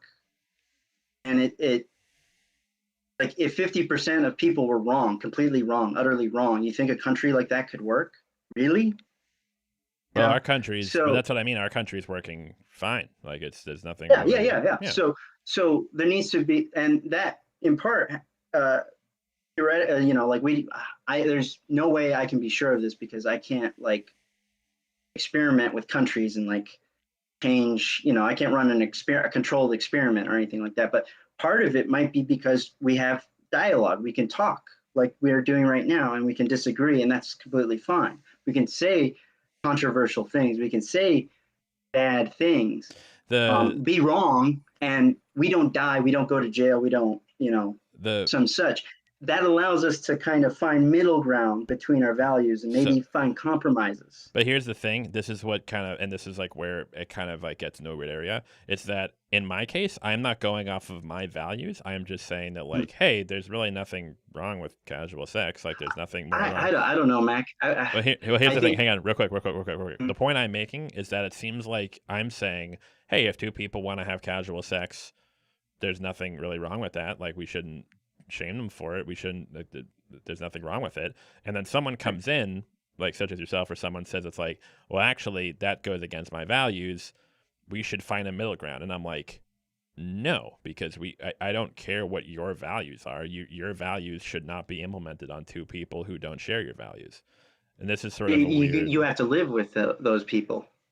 Yeah. Well, if you don't like it, then like fuck, like not to be fair, but like take off. Like it's not you. That's kind of like what. And to be honest, this is sort of like what it kind of bugs me. Like a lot of the people I do who defend enforced monogamy, they're just kind of like, I don't like seeing people. It's very similar to like people who say like, I don't like being around like interracial marriage or like gays getting married. It's like, well, I like you can believe that, but like no one cares. Like because like no one. It's like, well, I mean, I could levy the same criticism as at you for saying like, oh, I don't have a problem with people having casual sex. Yeah, but the difference 70 million people do. The difference is that I'm just the difference is pulling that number out. But the difference is that I am not trying to police anyone else's behavior. You guys are. I'm not necessarily up for policing anybody's behavior either. I'm just Eh, saying, that's kind of what social enforced monogamy is, though, right? well, yeah, fair Yeah. enough. I'm just saying, like, it's. I don't think we should throw it all away. Well, let me rephrase that. I am for discerning where we enforce people's behavior and where we aren't, because I think you are actually. I don't agree with you when you say I'm not up for enforcing people's behavior. Yes, you are. You believe in No, laws and rules and not structure of in society but of course but here's to the a thing. degree, But here's the right? thing. But we all agree on certain things. Like, so for Right, example, hey, you shouldn't be able to steal, you shouldn't be able to murder. Those are all things that we right, can right. agree on. When it comes Yeah, to yeah. two people with their own bodies doing what they want with each other, I think that We should got be to a find it. clear I think that should be a clear cut case of, like, you guys can do whatever you want. So when I hear people sort of come in and I'm good say, with that. I'm and good with that. well, Like, hang on, because now it's but no, because if socially enforced monogamy is the the what's the sort of like the obvious lead into that is that non-monogamy or certain open relationships that would be shame to some extent, right? I don't see how, like, I'm cool with the state kind of staying out of that to some extent. No, but even socially. But socially, that's you're gonna have to convince people to change their values. Yeah, There's no way yeah, but around that. yeah, but Like, no. you, But here's the you, no, but here no, no. yeah. Here's the thing. This is the difference. It's the people who have those values need to get with the program. That's my point. It's like it's kind of what kind of bugs me is that it seems like a lot of people have like these like old archaic stubborn values about like Mhm. casual sex, about certain relationships, and they want to push that. They're basically like kind of like, well, why aren't people doing this? And it's like, why are people having casual sex and non-monogamous relationships? And it's like everyone else is just like, it's not your business. Why do you care? And it Mhm. kind of seems like a lot of people who sort of like argue for socially enforced monogamy, they just don't like seeing it and they want to go away. Whereas everyone else isn't. I'm not like promoting non monogamy. I'm not saying it's like, yeah, just fuck everyone. I'm just saying Mhm. you're a human. You can do what you want to do. I don't care. Yeah. It does. So that's sort of like what kind of like confuses me because socially enforced monogamy is to some extent policing behavior, or at least like passively. But Right. Right. yeah, so And yeah, I really enjoyed this conversation with you, Mac. This is like you challenged me seriously, and made me reconsider some things. Like I definitely need to think about this a lot more and yeah. and learn a little bit more about it. And thank you for having me on. You've been very very nice, very respectful. I'm sorry if I kept interrupting you and it's annoying and stuff like that. I'm not the best at that. But I hope I wasn't too rude or uh, too too bad in this discussion or anything like that. I hope I was as respectful as it could be. But I have to go.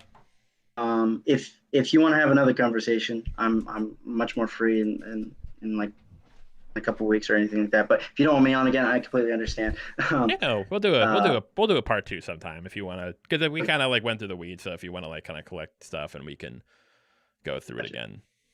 yeah, and I hope your audience enjoyed. I hope they didn't think I was like stupid or anything like that, or if they did, I hope they got a hilarious kick out of it. No, you're good. You're But good. anyways, thank you, Mac. I hope you have a good day. Hope and everybody else have a good day. I'll see you guys later. All right, see you, man. Okay. Did was there anyone else? I think I saw some people in the chat. Was there any other one who wanted to talk about? Since we're already on the topic of enforced monogamy, did anyone else want to talk about or have some opinions on it? Because I know that it kind of, yeah, I think maybe, um, you might want to, we might want to come back when we kind of have more of a down pack. Because it kind of seems like more of a, um,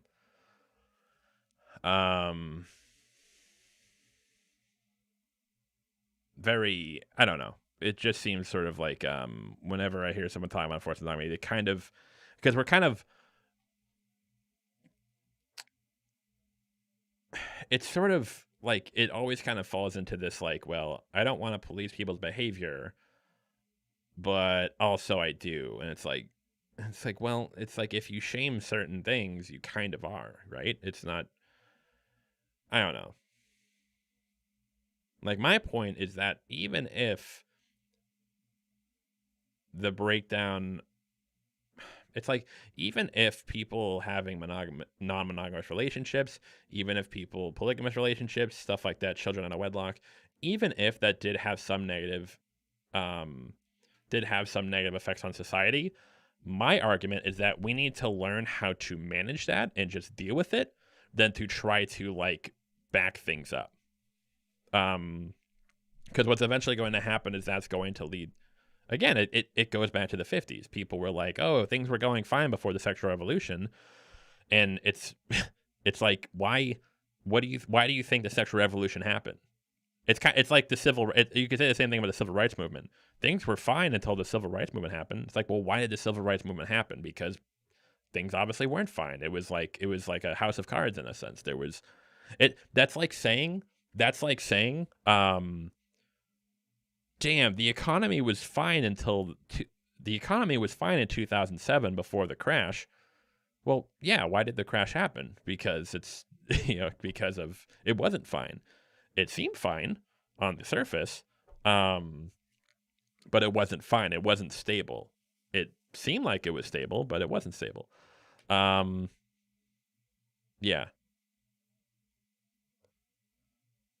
Well, thank you, would you kindly, did anyone want to defend enforced monogamy? I just wanted to see first. Did anyone want to like defend enforced monogamy? Because again, I don't. So we might have to bag that out. I don't agree that cheating is a function of enforced monogamy. I think that's it's the betrayal. Because again, you could have a non-monogamous relationship and no one cares. The only things that I can think of that would be enforced monogamy is like slut shaming certain things. Like like monogamous relationships.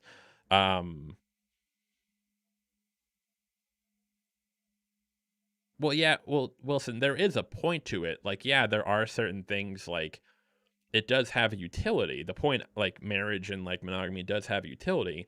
The point I am making is that we need to get to a point where society decides to make these choices on their own. Well, yeah, that's the thing. Real quick, amazing Chris, you just brought up the thing. I can't defend monogamy as enforced, but more as advocated. Absolutely. Monogamy should be advocated. It's great. It's good for children, it's good for couples, it's good for people, it's good for if you want to be someone who just like fucks around your entire life, fine, but then like if you get older, you might get lonely. Like, yeah. There's nothing wrong with advocating for monogamy. That's fine. Enforcing monogamy, it sort of like implies that the opposite, anything deviating from that will be shamed. Like non-monogamous casual sex, which will lead to slut shaming, which will lead to stuff like that. Yeah. So that's sort of the that's sort of my point. It's like I think people sort of mix that up where like just saying monogamy is good and it has like good and it has good results for like families or people, that's not socially enforced monogamy. Because at the end of the day, if I tell someone, hey, monogamy is cool, and they do it, if they enter a monogamous relationship or they don't, nothing bad happened to that person. Nothing. Society doesn't do anything to that person. Like if I have two friends and like one's like, hey man, monogamy is pretty cool, and one of my friends goes off and enters a monogamous relationship, and another person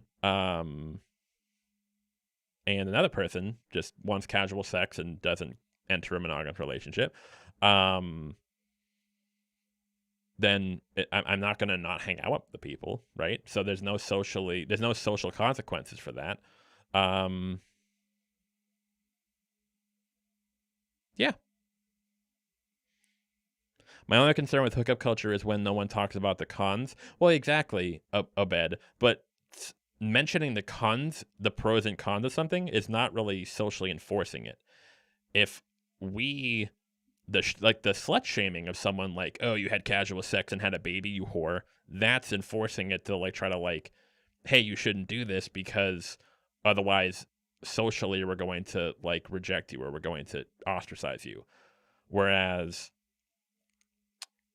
if something bad just happened, like if you have a baby at like 16 because you had casual sex, it's like, well, that's not society doing anything to you. That's just a negative consequence. But it's not being implemented by society. It's just by the nature of whatever.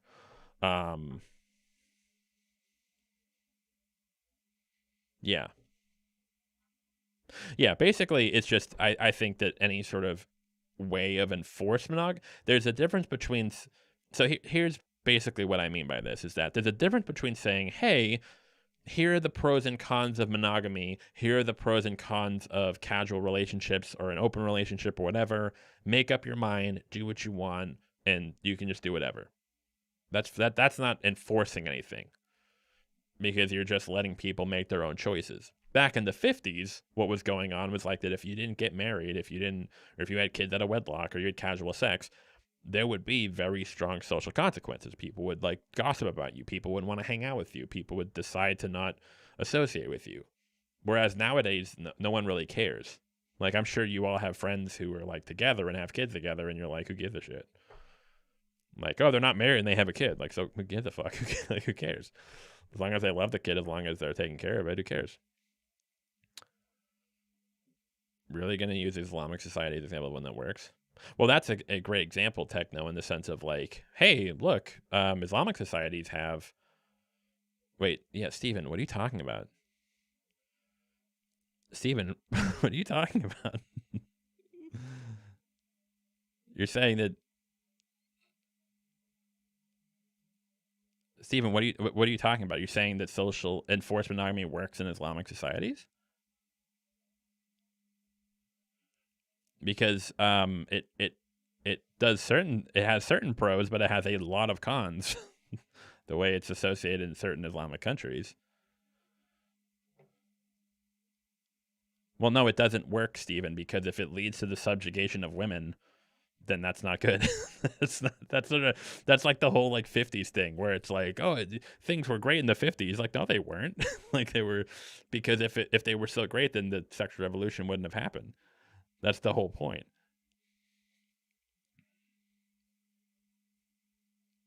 I don't know how you got the stoning woman, because that happens to women who who cheat on like their husbands, or like who are like accused of adultery, like in certain Islamic countries. And I don't even think just Islamic countries. I think other countries too. That's why, Stephen, stoning women for adultery is a element of enforced monogamy. because hey, if you cheat on your husband, we're gonna stone you to death. That's not good. That's not a good idea. And yeah, does the threat of women getting stoned keep them from like being adulterous?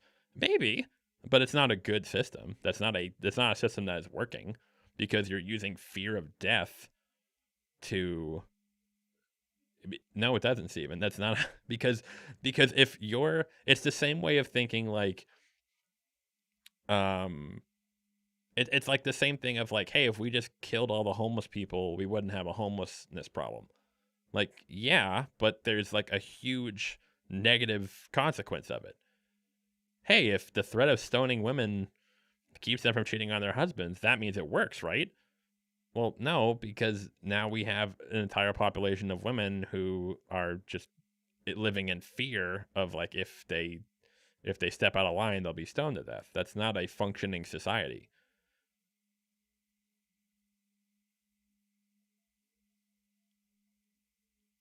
Yeah, exactly. Amazing. It's about when we shame cheating, we're shaming the betrayal. We're not shaming you had sex with someone else.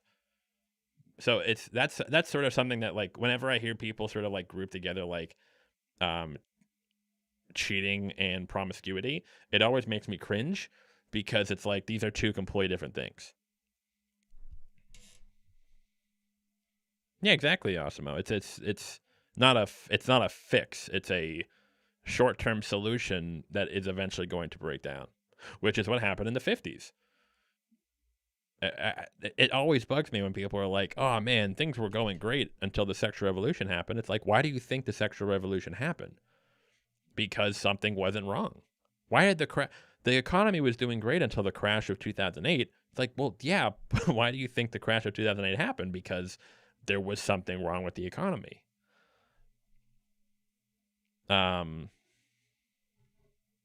Yeah. Yeah, Obed, exactly. I've legit heard these red pill guys talk about these Islamic countries and how loyal the women are over there. Yeah, because they're idiots. Because they're just, hey, wouldn't it be great if like all women were like slut shamed into like not fucking Chad and they would fuck me? Like, no, it'd be good for you, or you would like it because you're a dipshit, but like it wouldn't be good for society. It's just, oh my god. I'm saying progress and tradition are opposites. Yeah, and that isn't to say there are certain things in tradition that we shouldn't take from. If a certain tradition works, Mac, what do you think of marriages with expiration dates? No, I just think attaching any sort of legal benefit to marriage is a net negative. I think that's stupid. If you ask most women, why do you want to get married? Or men too. But like, like it's sort of like a thing that like most like women are like, it's a thing with like Awesomosaurus. I think there might be some value in discussing whether thinking of relationships in terms of market forces is a good model, B, healthy.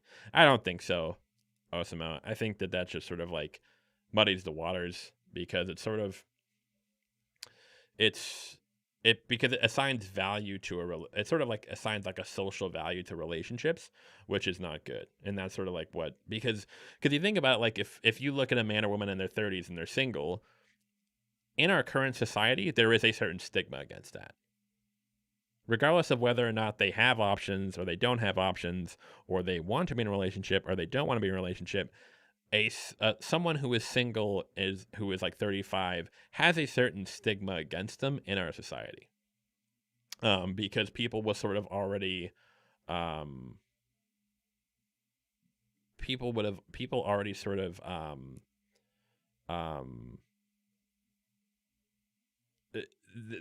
oh, there must be something wrong with them, right? Why aren't they're 35, why aren't they in a relationship, why aren't they married? It doesn't matter if that person has like 50 options that they could marry or that they don't even want to be. There's still a sort of a stigma against it. So it's not good. Yeah, any system of enforced monogamy isn't good because you are in a way trying to control people's behavior. And a lot of people can say it's like, well, we do that all the time. It's like, yeah, with certain things that infringe on other people's rights. We have laws against stealing because you're stealing from other people. We have laws against dumping toxic waste into the river because it'll poison people in a couple states over. How is two people who want to fuck casually, how is that affecting other people? It might affect them. It might have negative effects on them together, maybe. But in that case, we can. They're still making an informed decision. Like, hey, you should be informed of the risks and the pros and the cons. And if you, after you are aware of them, if you still want to do it, go for it. It's your choice. But if you decide to do it, no one's gonna like call you a whore, call you a slut, or shame you for it.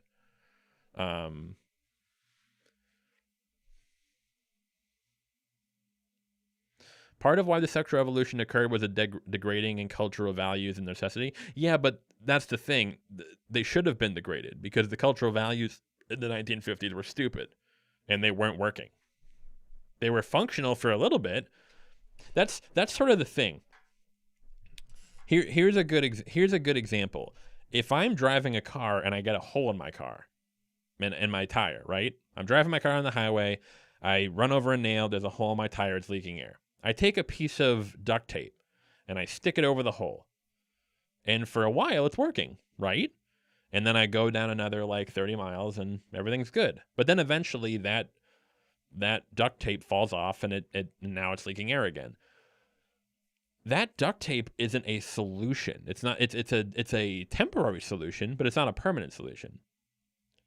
That's sort of the issue with a lot of these, like the gender roles of the 50s. They worked for a time. They kind of kept society stable for a while, but because of the negative repercussions that it was having on men and women and gender roles and all that crap, it eventually broke down. And then it kind of and because we didn't really try to think of how to like find a middle ground, it just exploded into the sexual revolution, where it wasn't just,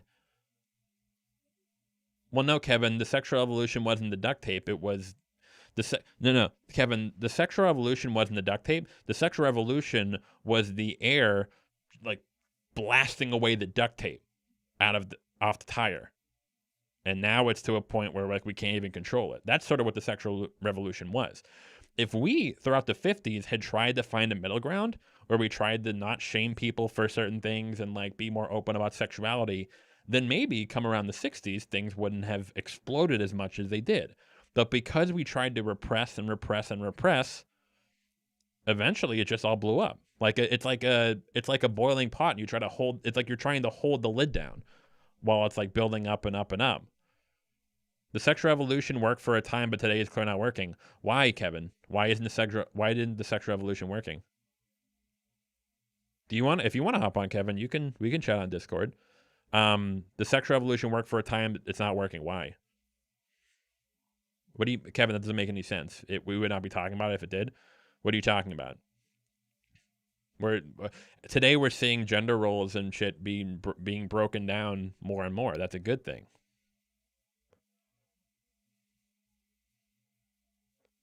Yeah, Kevin, I don't really understand the point you're making. The sexual revolution worked for a time, but today is clearly not working. But you're not explaining why it's not working.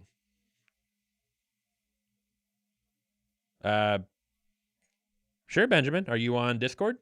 What's your name? Well, I probably have like another 30 minutes. We can talk. Because people are damaging themselves? How are they damaging themselves? Andy Stefan, we're feeling the consequences of the sexual revolution now. Fatherless homes, mental illness, delinquent children. Andy, what are you talking about? How are those a result of the sexual revolution? You have no idea what you're talking about. Kevin, really? No, you guys don't know what you're talking about. If you're going to say stupid shit, come on Discord and like try to defend it. But like, god damn it. Like, come on, guys. This is just stupid.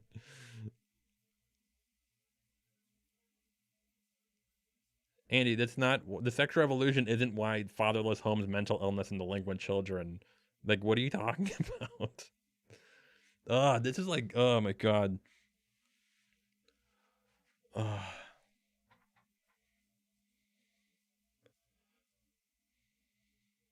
Fatherless homes came from welfare. Kind of, Wilson. I don't really like that. I don't like that argument. It's part of it, but it's not the main reason. Explain why it's wrong instead of calling it stupid. Haasbog, they're not making arguments. I don't, like Kevin said, it's like, oh, the sexual revolution's bad. Why? Give me a reason, like how these two connect. Like you have to be Mars. Be Mars. Number. Where's the number button? Shit. Am I stupid? Am I dumb? Oh. Explain why it's good then. Haas, I don't have to explain why it's... Oh my god, this is like proving a negative. Like, stop it.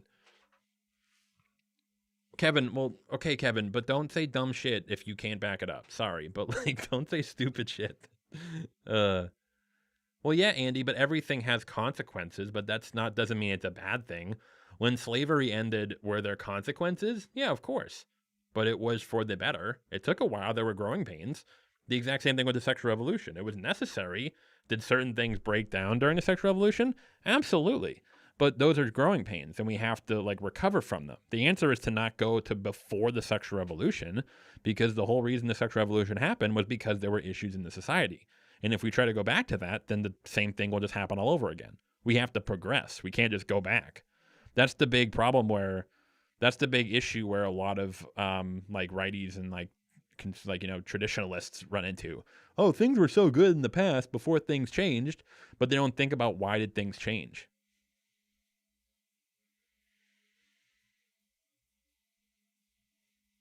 If you, I don't, I'd have to rewatch that skit, John. I'm not really sure. Broken homes are a good point. No, they're not. That's a stupid point. If we can't talk about benefits and consequences, no conversation to be had. Yeah, but the problem is that there are consequences of it. But the question is that, okay, there were benefits and consequences. How do we alleviate the consequences? The answer is to not. Let's go back before that happened, because then we're losing the benefits. We have to talk about the variables and negotiate what values are worth keeping. Again, if you want to come on Discord and talk about it, go for it. B Mars, I can't find you. Hang on. Wait, where are you, B Mars? B Mars, I think you might have to be part of my Discord.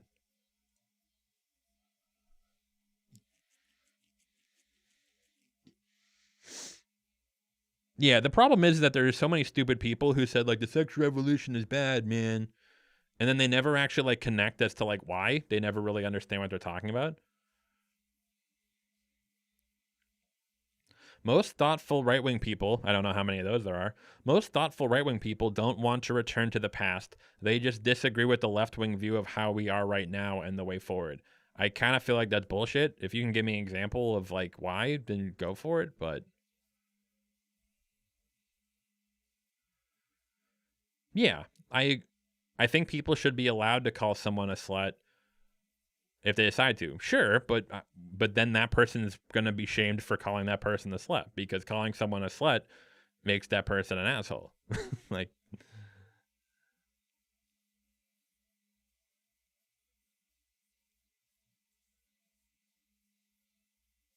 but yeah, B Mars. Oh, you are. Hang on one second.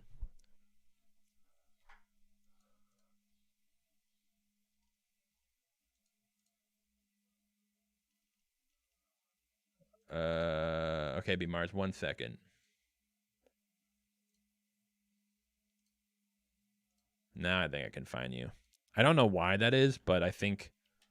Okay, B Mars, you ready? I'm gonna call you.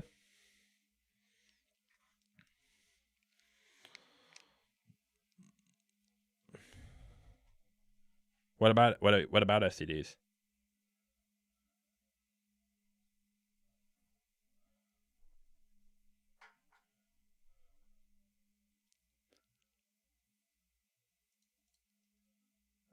B Mars, if you're ready, let me know and I'll call you in. Cool.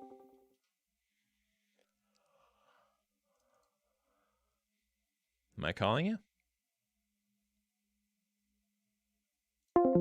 Hang on, let me try again. Okay, I started it. I don't know if it's ringing though. You might have to patch into it.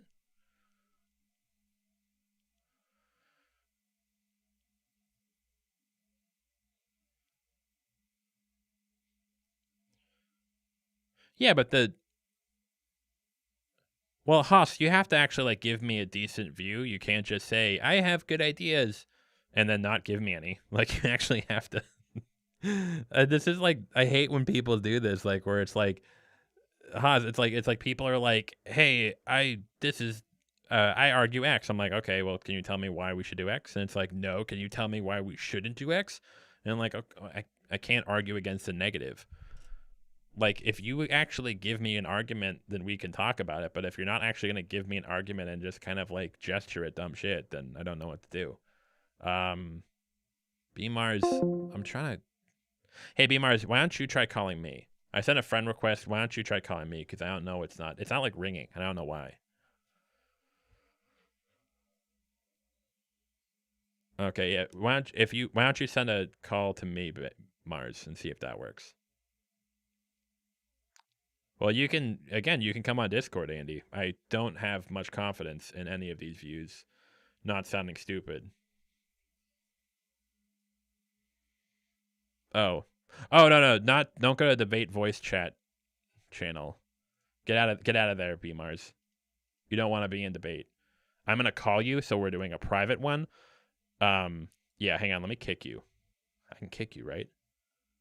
Yeah, get out. B Mars, get out of the debate channel. There we go. Hello. Hello, this is Ben. How's it going, man? Hey, there it is. Yeah, sorry, that was. I think because, Haas, you haven't made any arguments. If you want to make arguments, the Discord's open. Sorry. I think because you were You're good, man. you were in debate, so when I called you, it was like it wasn't working. I think that's why. Okay. All right, cool. So well, hey, I just want to real quick before we get into this whole discussion. I do want to say I just listened to one of your videos, the one on Tony Soprano, and kind of about how he's this awful character, but also awesome. And I loved it. It was really great. So thanks for making that video. Man, no worries, man. And honestly, I feel like in a way that kind of relates to the topic at hand, really, in a kind of tangential way. But actually, what I wanted to ask you though, real quick, is have you looked at Jordan Peterson's like post on his website, on his official website about that article and what he said about that? And do you have any thoughts? Yeah, so just to give context, after the New York Times came out with that article about Jordan Peterson's take on forced monogamy, he came out with an article on his website, kind of like mischaracterizing their characterization of him as saying like, I want like government enforced monogamy. Basically him just saying that like, hey, I think I'm talking about socially enforced monogamy. That is what I am critiquing when I'm talking about it. Yeah, I don't know, man. I understand that if, like, I will say this, I haven't read the New York Times article on it. And I will also say that I'll self-identify as a Jordan Peterson fan in general. So, like, obviously I have that bias in there.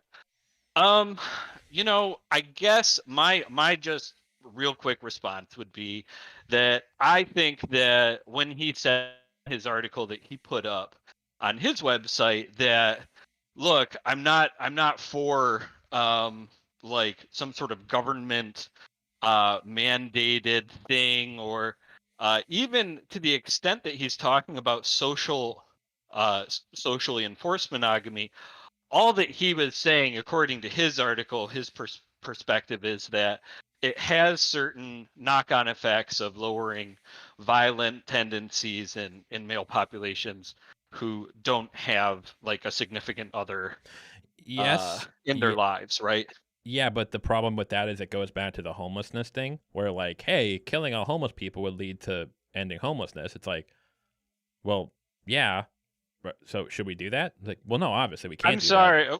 So I'm sorry. I'm not seeing that. Okay, so what I'm comparison. So the comparison is like, hey, if we introduce socially enforced monogamy, this would lead to not as much violence and stuff like that. It's like, okay, but what would it lead to? Well, it would lead to slut shaming. It would lead to very much dissimilar stuff that was going on in the 50s, which clearly didn't work because we had the sexual revolution. Well, okay, so yeah, I've heard your argument about the sexual revolution, and I tend to agree with you. Like, probably less likely that that's going to happen unless there was some impetus or catalyst that led to that, right? So, I get you on that one. I don't exactly agree with, like, when you say, oh well, we need to enforce social, enforce monogamy. I think what he's saying is, look, like the state of the culture itself is the thing. The state of the moral fabric of the culture itself is what would be enforcing. Essentially, what he's looking at is kind of, again, the anti-cheating thing. The fact that, I can reasonably think that if I invest into this relationship, that this person and all the people we know are into it and are going to support it. Yeah, but again, I don't think. But again, yeah, go ahead. If you want to socially enforce non-cheating, that's fine. I think everyone mostly agrees with that. But I completely disagree with that being an element of socially enforced monogamy, because there's an element in there that it's the betrayal element. They're kind of linked, obviously, but again, if I cheat on my girlfriend and someone's like, "Oh, I can't believe you did that," it's like, no, it's cool. We're in an open relationship. Oh, that's fine then. So it's not the. Well, then it's not cheating, is it? But that's what I mean. It's not. But what makes Yeah. it cheating is not the non-monogamy. It's the non-monogamy when you promised you would be monogamous. So those are two Right. really. We're not really. The problem Right. is that we can agree with that, but then someone like says like, oh, what about cheating? What about promiscuity? It's like, whoa, hang on. Those two things aren't even connected, really. Right? No, I Yeah, agree. They're not exactly. connected.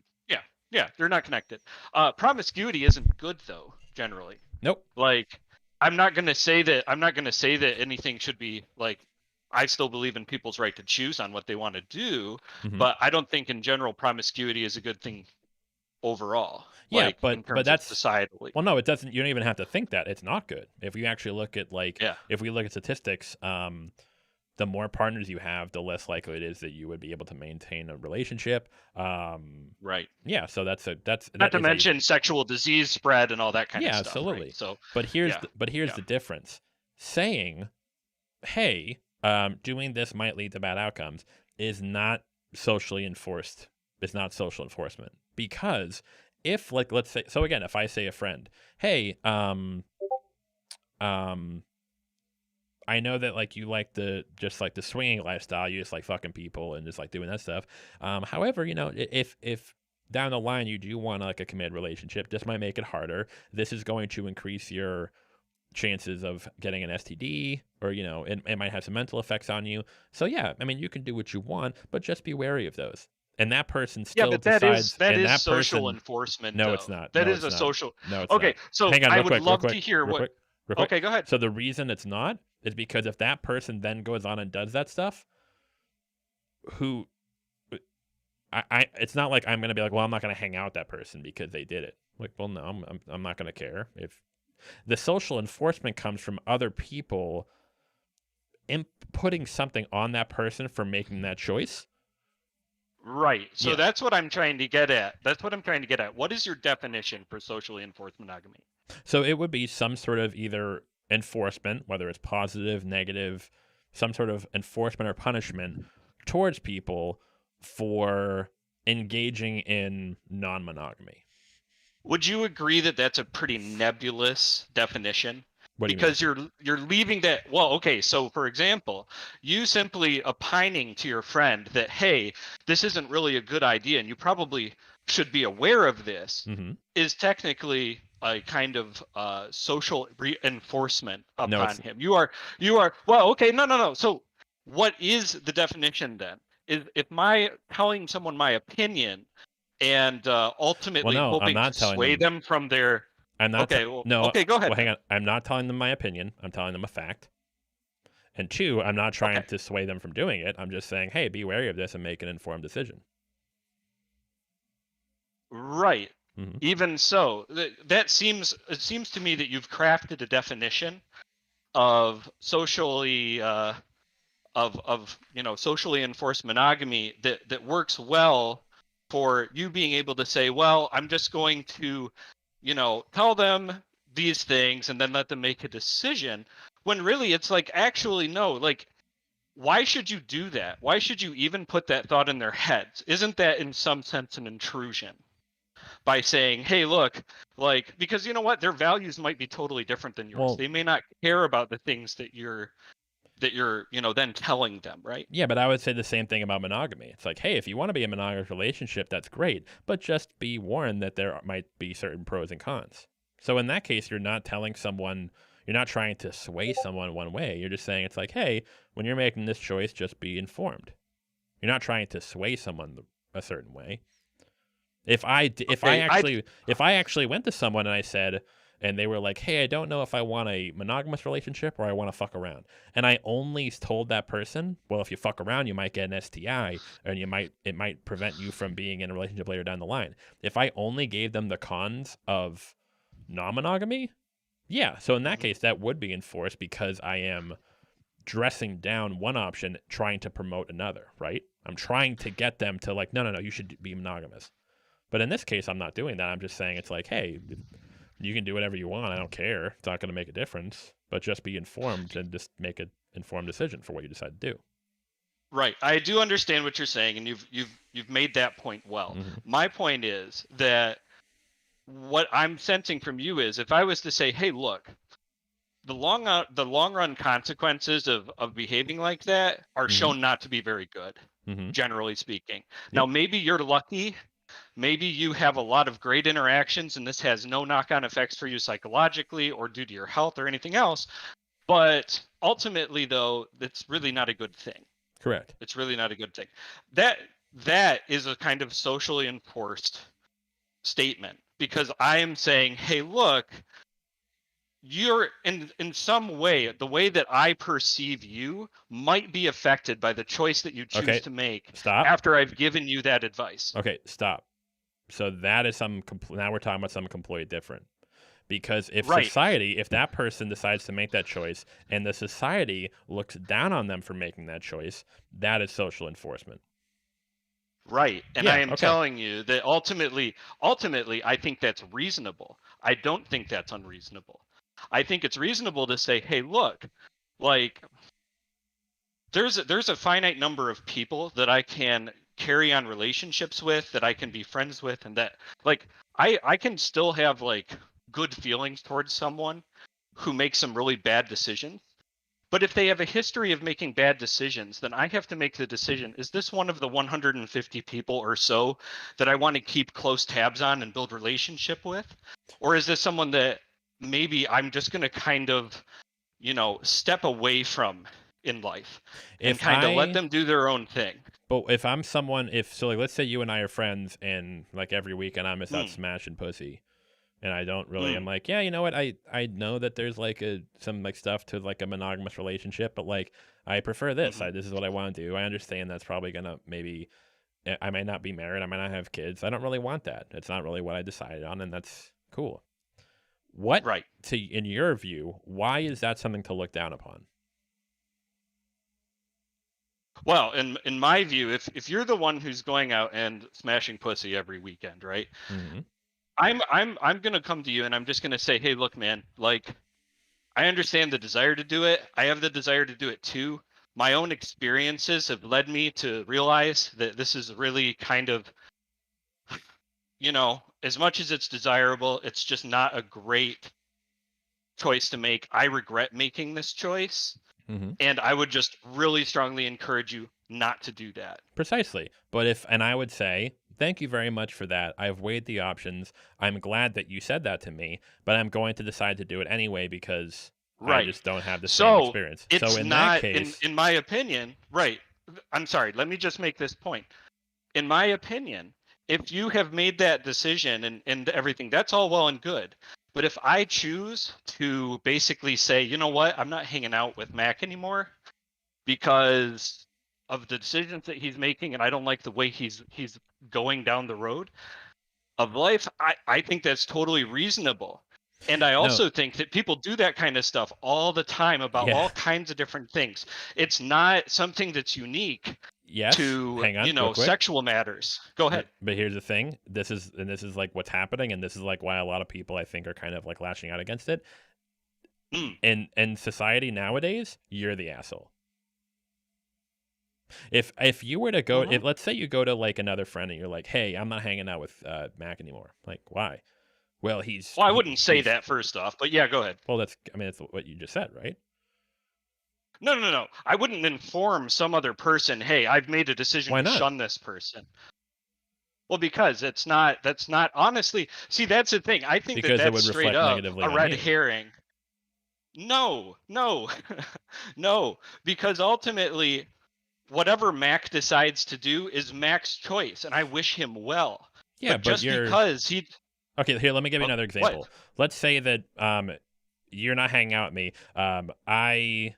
We're all, and then another friend comes to you. It's like, hey, I say that you and Mac aren't hanging out anymore. Like, what's going on with that?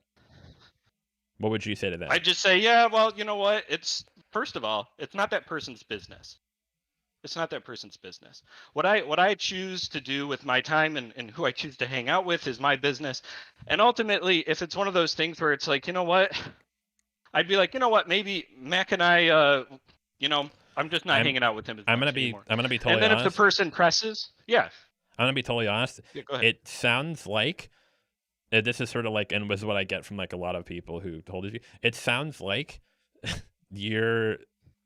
It's like you're not confident in your decision, or it kind of makes you sound like a dick, and so you just don't want to admit it. Well, okay, so ultimately you could put it that way, or you That's could kinda look what at it it is. as just no. First of all, don't do that, man. Like that's pretty ingracious and like Well, come on, just like if assume intellectual honesty on my part until I give you reason not to think that I'm if being someone intellectually honest. I don't think you're being intellectually honest. I think you're kind of if someone asked me, it's like, hey, I'm not hanging out with Bob anymore. And they're like, why? It's like, well, because he was Mhm. he was really mean to his girlfriend and like he was really like aggressive towards her. Oh, okay. It's like I'm not hanging out with Stacy anymore. Why? Like, Well, okay. So she first has off, has if like that was the scenario, that might be something I would feel confident in sharing so because it's why not so just about me. perfect. So why It's aren't you about the way that confident? this person treats somebody else. Yeah, exactly. So why aren't you confident in doing it the same way? Well, because because I believe in prudence, and if it's the case that no one is going to be benefited, myself certainly not myself, but if what I'm going to say isn't going to benefit someone else, or worse, is going to be to someone's detriment, then I'm just not going to say it. It's a Okay. kind of prudence, Okay, right? so let's say the person continues to push you. Like, look, man, you and Mac have been friends for years, and now you're not hanging out, and now this is kind of like I'm another friend. It's causing me stress. What's going on? Why aren't you hanging out with Mac anymore? So at this point in the thought experiment, I now have to imagine what my relationship is with Mac in that history, and also my relationship with this other, theoretical person. So I can't really say very well, one way or Hang the other. on, But real what I will quick, say is real this: quick. Sorry, real quick. Yipron and yeah, Andy Stefan, if you guys want to come in Discord, you guys are such idiots. Depending on, it's all about shame. There's nothing wrong with shaming people. It's about what we decide to shame them on. If I shame someone for cheating on their spouse or beating their wife, I think most of us can agree that's fine. If I shame someone because they decide they don't want to get married and just like have sex with like people, then there's what is there to shame there? That's the whole I don't point. think shame is a very constructive emotion, though. See, that's kind of what I'm getting at. Like shaming someone is probably a really great way to get them to hate you. And I don't think that I'm going to make any positive like movement towards maybe helping this person ameliorate the troubles that they have in their life by shaming them. Why? Now, If well, someone that's if just not how I someone's choose to do things. if someone's I don't know behavior is affecting people in other people around them in a negative way, and I come to them, it's like, hey man, your behavior is like Okay, really negative, affecting how do people you around you. know? How do you know? How How do do I you know? know? How do I know what? And How do I know what? how do you know that their behavior is negatively affecting other people? You aren't those people. Well, it depends on the So circumstance, right? okay, sure. Yeah. But I'm saying, like, So if do you're you going to put think? that out there as like a fundamental kind of axiom, I think, Yeah. So So I do you don't. think? So I would think that like it's okay to shame. Like I would think that shaming someone for cheating on their spouse is completely fine. Would you agree? No, I don't necessarily think shame is a good way to address that. I What? think it'd be What would? much better to just be straightforward and say, hey, look, so I think you and I both know that you haven't been faithful to your husband or to your wife or whatever. And like it's going to cause some major problems. Like how are you doing with that? Are you like are you okay? Like is there like what are you trying to figure out right now? Like let me help you out. Yeah, but if Like that's how I would would that's you how I would come about it. would you hang out with a friend if you found out they were cheating on their significant other? What I don't see what like it entirely depends. Is there a possibility that I might be able to like I don't know. I might in the case of like hey, look, like this person is wanting to talk to me because they're concerned about, this stuff going on. Sure, I'll talk to them.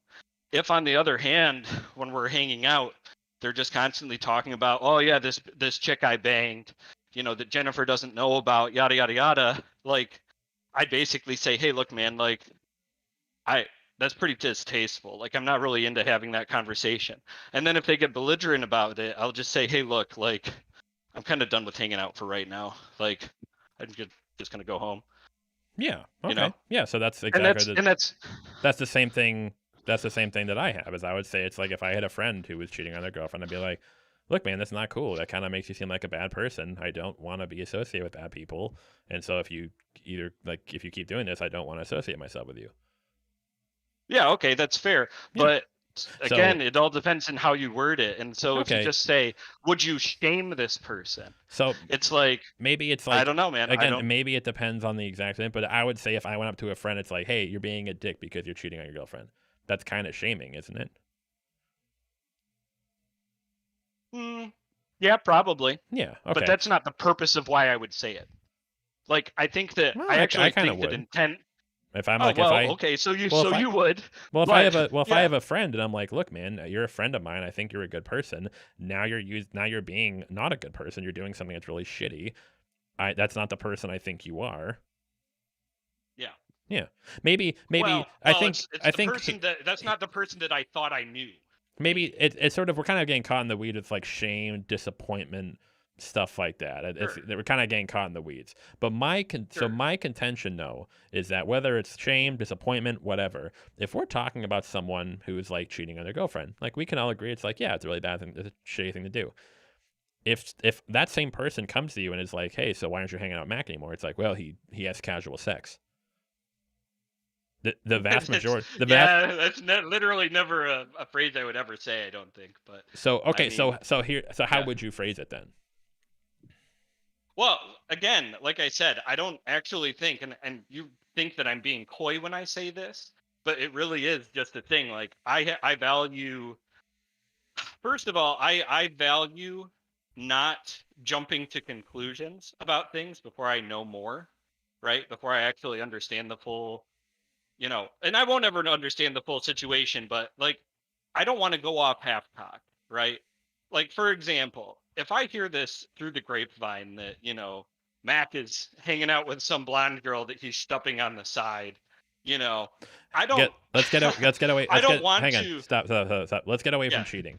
Let's go back to just like being promiscuous, being casual relationships, casual sex. Right. Let's Right. Let's stay there in the pocket. Yeah, sure. So okay. If anything, if the situation, if I could read something that I would say is being gossip, I'm very likely not to say it. So like, if let's say instead of cheating, it's just promiscuity, like, Okay, Okay. So again, we're kind of let's go back to our original situation because we're getting lost in the weeds. You and I are friends. Okay.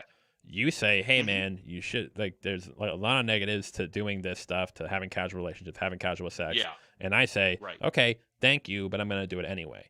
And then because of that, you eventually decide that I'm not gonna associate with Mac anymore. A friend comes up to you and says, hey, what's going on? Why aren't you guys hanging out anymore? What would you then tell that person? Let's say that they have pressed you and it's like, hey man, like you're both my friends. I'm a little confused. Okay, so why aren't you hanging what out I with would Mac what I would say is something along these lines. I would just say, look, Mac and I have a very different understanding about like basically morality and the way that we live our lives. He's free to do what he wants, but given the way that he's been acting recently, I personally have a problem with it. So I've been not hanging out with him as much. Okay, so then I'm the friend and I say, oh, what is he doing? That's like pissing you. Like, what's he doing that's like turning you off from him? Right. So here's the thing. Like, there is a point at which I can just say, look, I don't want to answer any more questions. But the question I'm asking is, why are you just so hesitant to tell your friend this? Well, because it's not necessarily their business. Sure, but if I was if I was cheating on my girlfriend and someone say, hey, why aren't you hanging out with Mac? You probably would be a lot more inclined to tell the person because he's cheating on his girlfriend, right? I don't understand what this line of questioning is actually trying to The point I am trying to make is that it seems like, and I'm not saying this is like you're being covert, it seems like you are a little bit coy to say that, like, yeah, I'm not hanging out with Mac because I just don't agree with like the morality of having casual sex. And the reason is because the person you're talking to would probably be like, why? They're like, why do you care what he does? Like, why dude, you... I mean, again, hey man, you and I probably can't have this conversation then, because I don't have an issue with people having casual sex. I have an issue But you do. Let's make it something else. Let's say that No, it's no, no, someone no. who has Let's not make an it. STI. Let's not make it something else. Let's say. Hang on, real quick. Okay, all Bring right. it back, because this Yeah. is because again, why? So okay, if you don't have a problem with me having casual sex, then why wouldn't you want to hang out with me after I said that I have casual sex? It's not about the casual sex. It's about the fact that you are essentially living like. Okay, so is it possible, for example, that there's a certain balance point in life, a kind of moderation that you can have with excess itself? I think that's true. So, like for example, it would be really bad to eat McDonald's, double cheeseburgers every day, but it's not probably awful to have one like a couple times a month. Although I probably wouldn't do that, right? Okay. So it's like I can appreciate someone saying like, "Oh yeah, man, I love McDonald's, double cheeseburgers," and it's like, "Right on, man. All right, cool." He's like, "Yeah, I've been eating McDonald's double pound cheeseburgers for like the last week and a half, like for breakfast, for lunch, for dinner." And it's like, "Hey, man, like, have you seen Super Size Me? Like, that's a bad choice. Like, you should really Mhm. stop that because you're gonna die." And the guy's like, Mhm. "No, no, no, no. I'm gonna keep doing this. I've got it planned out for 6 months that I'm gonna Okay. do this." Okay. Right? It's like, okay, so in that case, I'm gonna say, all right, man, go ahead. And if after 3 months he has a coronary and then still keeps on doing that shit, I'm sorry. Like I'm kinda done with it. Like it's not me that's taking myself out of his life. His life choices are making him like so unrelatable to me that it's very difficult for me to conceive of continuing this relationship as is with Okay. the way things are So, going. again, so let's bring it back to the original point. It's you and me. So I'm like, just like, it's the same thing. Instead of double cheeseburgers, it's like banging biddies every weekend. Yeah. So at some point, you would eventually cut ties with me because of that behavior. Yeah. Okay. Yep. So if someone then came to you and you had to explain, well, why aren't you hanging out with him because of that? What would you say? All right. In that circumstance, I'd just say, look, man, like, I don't know. He seems kind of off his rocker right now. But I've tried to why? reason with him, and because he's eating a million double No, cheeseburgers. we're back on sex. Okay, we're back on sec. Mhm. What? I don't know, man. I don't know why. Here's the thing. I kind of understand that you're having trouble like articulating it, and that seems to be like something more intrinsic, that's more value driven in terms of morals, that really doesn't Yeah. have, that really isn't objective, that's more based on feelings and like your personal thing, and that's fine. The point I'm trying to make is that right now we are in a society where people coming out and saying that are the ones who get sort of, who are the ones who are being chastised. Because if someone says out, it's like, yeah, they're having casual sex. I see that as like morally bad. Yeah, but so in other words, you're throwing out the distinction of like, yeah, this person has casual sex sometimes. And instead, if they're having casual sex constantly, and for example, maybe I have a feeling that I put together from different people who have maybe had sex with him that they just had an STI flare up or something like that. Like Mm-hmm. this is one of those things where it's like, okay, like, you know, hey man, if you want me to be the person who's going to go to somebody else and basically rat on somebody else because they asked, like, I don't think that that's useful. I don't think that's productive. I don't think that actually helps anything. I think that just like basically drives a wedge between this person and this other person without the offending person, the person who I have a problem with, even knowing. It's totally unfair. So Okay. like, Okay. So I don't know. I'm so lost right now. So the point I am made. So okay, let me try to like sort of establish what you're saying. Sure. If someone was having casual sex, that's not a big deal. If someone was having so Right. much casual sex that it eventually started to like destroy their life and they kept doing it, that's when you would cut ties with them. Probably, yeah. Okay, so real quick. But that has nothing to do with casual sex. That has to do with doing anything, whether it's eating cheeseburgers or having casual sex or Right. doing really risky shit like base jumping or whatever, to the point where it Mm, starts to cause a very clear detrimental effect. Okay. right. However, Yes. But that's not to say, then that's not really enforced monogamy. That's just enforcing not doing stuff that is bad for you, which everyone does. Right. Right. That's Right. that's like shaming self-destructive or like behaviors. But that applies Right. in literally every aspect of society, not just casual sex. Right, but to different degrees. Because to some people who are super conservative, any kind of casual sex is opening you up to all these problems. I'm sure you're aware of that kind of viewpoint. That was the viewpoint I was raised in, right? So Yeah, but like I understand that sensibility, yeah, that but those sensitivity. but what I would say to Yeah. those conservative people is get with the program. Like, get with the program and get the fuck out. Like, if you're this kind of goes back to our last discussion where it's like, oh, well, these people aren't in line with my values. Like, no one gives a shit. They don't like you can't project your values onto other people. Society's moving on. You need to get with the program. Like you need to like you can have your own values, and if you don't want to associate with any of these people, that's fine.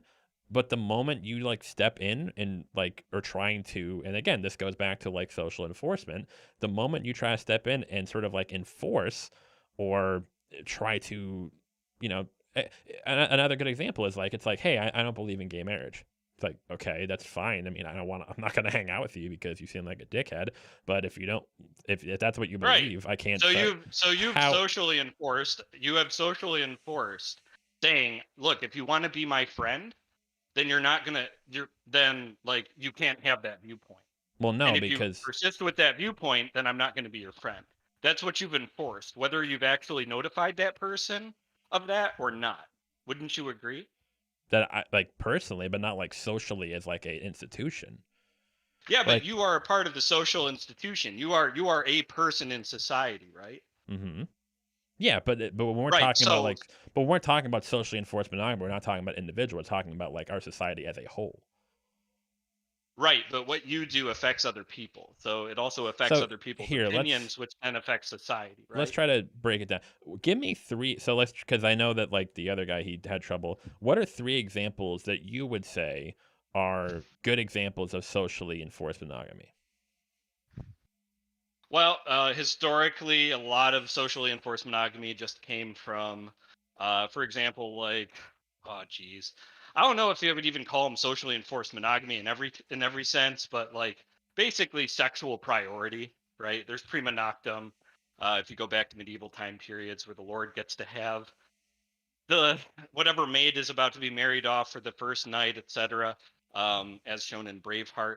But if you're talking about like more specifically, I know someone brought up, basically life under Islamic State control, like in Saudi Arabia. Do you That's a think? Do you good think? one. Do you think we should adopt those policies? No, I don't. Okay, so hang on. So what are we even talking? No, what I'm saying is that like, are you in favor of like socially enforced monogamy? No, I'm not. The reason that I came onto this panel in the first place was to argue with your statement that Jordan Peterson is this proponent of socially enforced monogamy. He d- But he he did say that. yeah, but if you actually read what he wrote on his website, you're going to see what his actual stance is. I've And his stance isn't anything like what you've been discussing. What is his stance? I've read the article. Okay, So what is his stance? right. So his stance is basically all he's doing is calling out the fact that when men aren't pair bonded, violence is a problem. And so it's a good idea for there to be monogamous relationships, and moving too far away from monogamous relationships as I guess you could say, as a kind of neutral point is something that we don't have much experience in and may have ripple on consequences that may not be desirable. Yeah, but this goes That's back to essentially what he's saying. yeah, He's but making a much more nuanced argument. he's being a very like he's kind of being a pussy. He doesn't want to actually like stick to a point. What he's saying, and this is like what he does on every, and like I've talked about this before. What he's doing is he's saying it's like, I'm not saying we should do socially enforced monogamy. I'm just saying that if we don't do that, if we keep on our course, bad things will happen. No, that's not what he's saying. Okay, You're so reading into it. You're Well, reading no, into it, and no, that's no, fine. but I'm trying to, but that's what I mean. When he says something like, again, it kind of goes back to this, like my original example. If he says, hey, statistics show that if the more monogamy breaks up, the violence in men increases. That is what he's saying, correct? Yes. Okay, That's correct. real quick. Okay, so then the next step would be, okay, so what is the solution? Oh, are you asking me now? Well, no, it kind of begs the question, right? Well, okay, so what should we do in this case? So my view would be, Absolutely. okay, Yeah. so, well, we can't force people, again, with enforced monogamy, we can't force people to be in monogamous relationships. Shaming people for not doing it isn't a good idea because that leads to bad things, because we shouldn't shame people for making choices with their own bodies. Okay, so let's move Right. forward. What can we do? So my theory would be, well, let's try to break down the social stigma of being in a relationship. Let's try to give guys good dating advice so they can be like contenders in the dating marketplace so they don't just fall off Sure. completely. My Yeah. contention is that whenever Jordan talks about this, he never really talks about that. He just kind of says like, yeah, man, if we get too far away from monogamy, bad things will happen. And so So, what am but I here's the so what thing. am I That- so real so quick, what- again, what am I supposed to Okay. read from that? Well, okay, so actually, I think that you're doing exactly what he opened the door to. He opened the door to, hey, this is an issue that faces society, and we don't know how to deal with it because this is all really new, right? So, what he did ultimately, in the end, it seems, is reached through the internet, got you to think about this, and now you're currently hosting a YouTube meeting where I'm discussing it with you. And the question and the way that you just, said, well, this is how I would deal with it. I think that's great. I think that's exactly why he said this. I think that the whole point was to get people aware of this.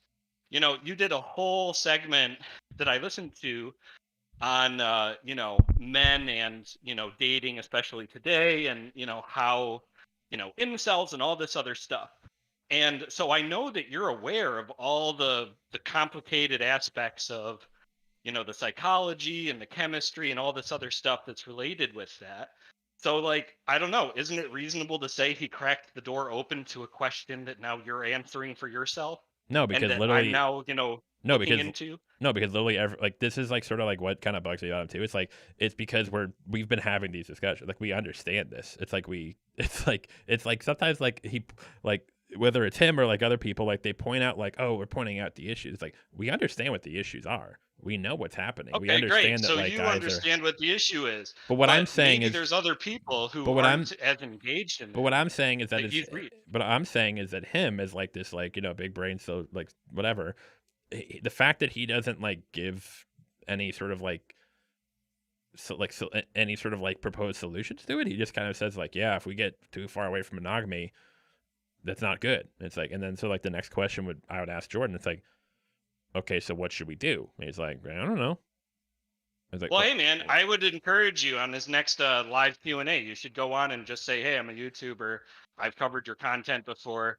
I don't agree with you on a lot of things, but I'm curious as to how you would answer this question." I'm sure do he'd you answer. do you think it's a little weird that despite the fact that this has been a controversy for like a long time, that we've never really gotten his stance on that? No, not Why? really, because Why? okay, so because first of all, he's an academic, and academics oftentimes take on these kind of niche questions, and just because they're inquiring minds, right? And th- I don't think it's reasonable to say, hey, in order to ask a question, you have to provide a ready answer. My contention with that is that is incredibly, especially with someone with that big, and we can disagree on that. That's very irresponsible. Because if I say, Okay, because to some all extent, right. if I were to say something like again, like if I were to say something like, I don't know, hey man, like black people, like if you look at the crime rates, like black people commit a lot more crime, and there's a lot more crime in these areas. And it's like, okay, so what Right. is the explanation Yeah. for that? And Well, I would have shrugged my right. shoulders and say, well, I don't know. Well, now it's kind of in a place where it's like, Okay. I don't think that drawing a syllogism or a similarity between those necessarily makes No, it sense. is. No, it is But because okay, so think about when he says, "Hey, if we don't, if the more we get away from monogamy, the higher rates of violence go up." Well, obviously, that is going to lead to some people saying it's like, "Oh, so we should try to enforce monogamy. We should try to keep it, right?"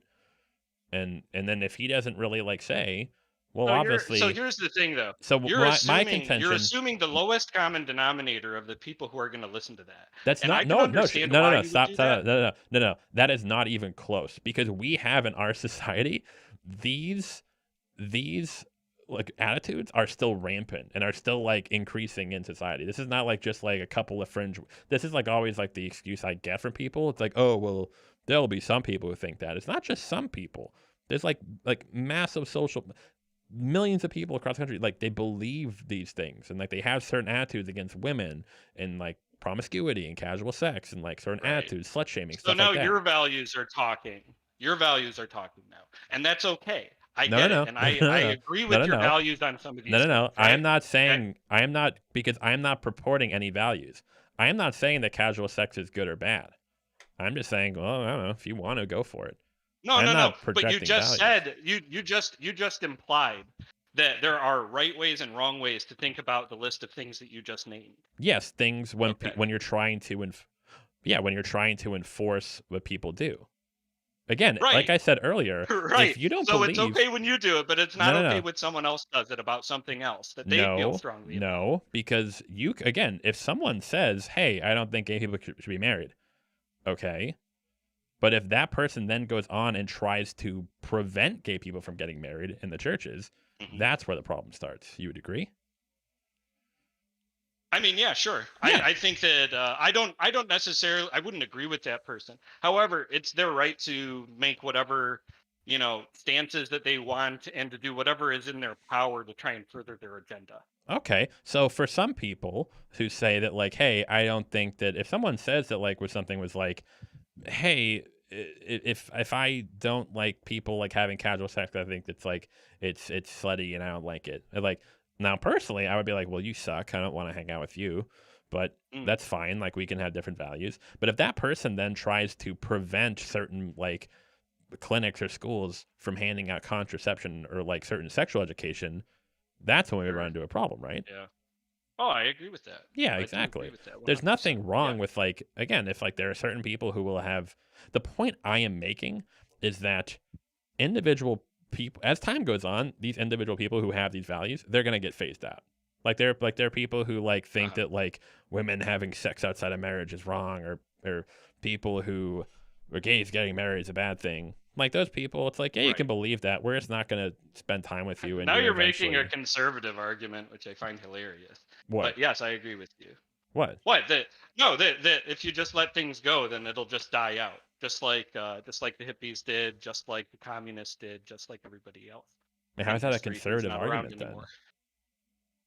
Well, because it says the things that are fundamental to society are going to weather the storm of whatever the particular bad of society turns into. Because ultimately, societies have always taken a very consistent shape in certain dimensions over time.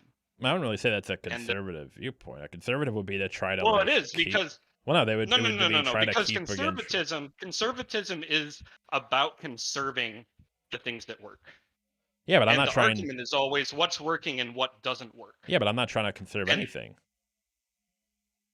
Well, you may not be, but a lot of other people in society are. Yeah, but depending on what they're trying to conserve, that's the whole thing. If I want to conserve, and also you are conserving certain things because you still. Yeah, see, hang on. Go ahead. But when we're talking about like conservative liberal, if I'm trying to conserve rights, so women aren't like stoned for committing adultery, that's. I mean, like, would you say that's a conservative opinion? I mean, it depends on whether or not the status quo before that's what I mean. When we're talking about like, well, conservative, it's like, well, it's not really what we're talking about. We're talking about like in like the U.S. when we're talking about conservative values and liberal values. That's sort of like a weird. And No. But what I'm saying is that generally speaking, Americans conservatives have certain values that they really want to conserve. And I'll also state that liberals have newer values that they also want to conserve. You wouldn't want to roll back Roe v. Wade, right? Like, so there's things that you're conserving too. So does that make the liberals conservatives? Of course, everybody's liberal and conservative and Yeah, progressive but in what I'm saying different is that like that. areas. But what I'm saying is now we're getting lost in the weeds, and these things don't really mean anything. I disagree. I I think. actually think that this is really fundamental. Like, Well, no, if we because can't well, no, understand because that, if then I'm a we can't come to liberal, a because if I'm agreement. a liberal and I'm like, hey, we should have free healthcare for everybody. All right, good, we have free healthcare. Yeah, but I'm a liberal, so now we have to change that. No free health. Like it's just that's what I'm saying. It's like there are certain. No. And come on, man. Like, that's not actually what I'm That's what I'm literally proposing. what you're saying though in terms of like conservative liberal. Like it's like you're saying it's like Okay. anytime you want Don't. to anytime you want to keep something the way it is, that is a conservative position. Hmm. Yeah, That's yeah. yeah. So But again, don't that doesn't. conflate the tribalism of political parties and leanings with the actual act of either conserving something or liberating something from stricture. Like, Yeah, that's but what I'm saying. okay. So let's get away from liberal conservative because now it's just getting confusing. Let's try to row it back a little Okay. bit because now because Sure. it kind of it got we kind of got lost out of the weeds. So the point I am making is that when it comes to socially enforced monogamy, that entails. Oh, sorry. Hang on. Let's go back.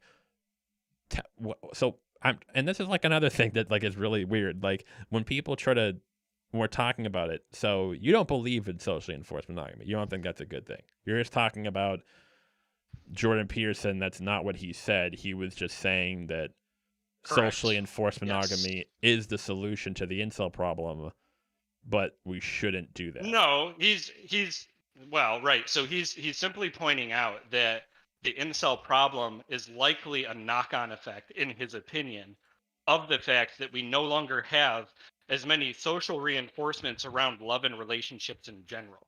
Of Like, if you look at, for example, marriage statistics and everything else, that's not to say that marriage statistics read out what is best about a society, because I'm sure there were a lot of awful dead end relationships that were made to limp on back when women didn't have the right to divorce, etc. So I'm not trying to make that But argument. the But point what I am I making Yeah, though, go ahead. when it comes to his argument, is that he said his own words, enforced monogamy is the cure for the incel problem. That is what he said.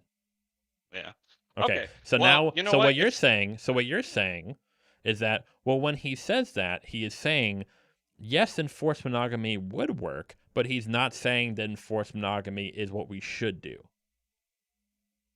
Well, you know what? I'm not going to speak for him. I don't know that he said exactly those words. It's in So, the it's have you right not read the article?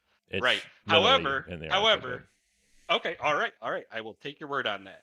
What I do also see, though, is in his response to how people took that, um, he, I would guess, amends that position significantly with what he says. And I tend to agree with his amended position on that. And I'm a person who believes that, you know what, people can risk making blunders or saying things that they didn't mean, or saying things that they meant at the time that they've since thought about more and no longer agree with, and can then come out and amend their statement, and I'm okay with that. sorry, everyone, real quick. Everyone in the chat, if you need the sources from the New York Times article, he literally said during the talk. Hang on, let me pull it up.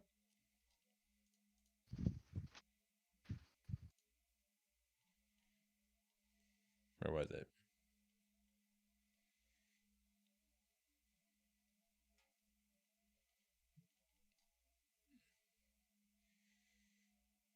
When he was talking about, I forget, it was the Alex. It was the Toronto attack, the Toronto van attack.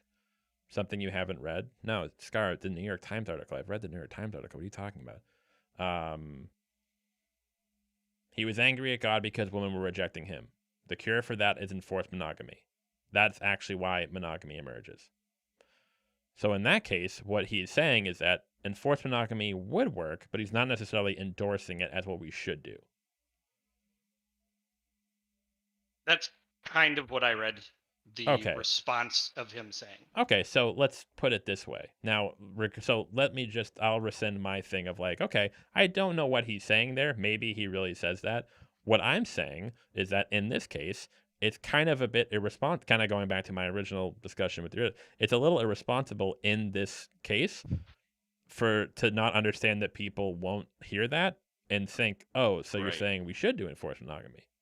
And the fact that it's Yeah, been but here's the thing, though. and the fact that and You the went fact that ahead. You went ahead and made this entire accusation against what he's saying, and now you're backtracking it. Now, I am No, I'm totally not. fine with saying, "Hey, man, it's cool. Like you made a mistake, no problem." No, I'm not. Hang on. But Whoa, I'm not backing up. No, I'm I not. feel like you're holding him to another standard, aren't you?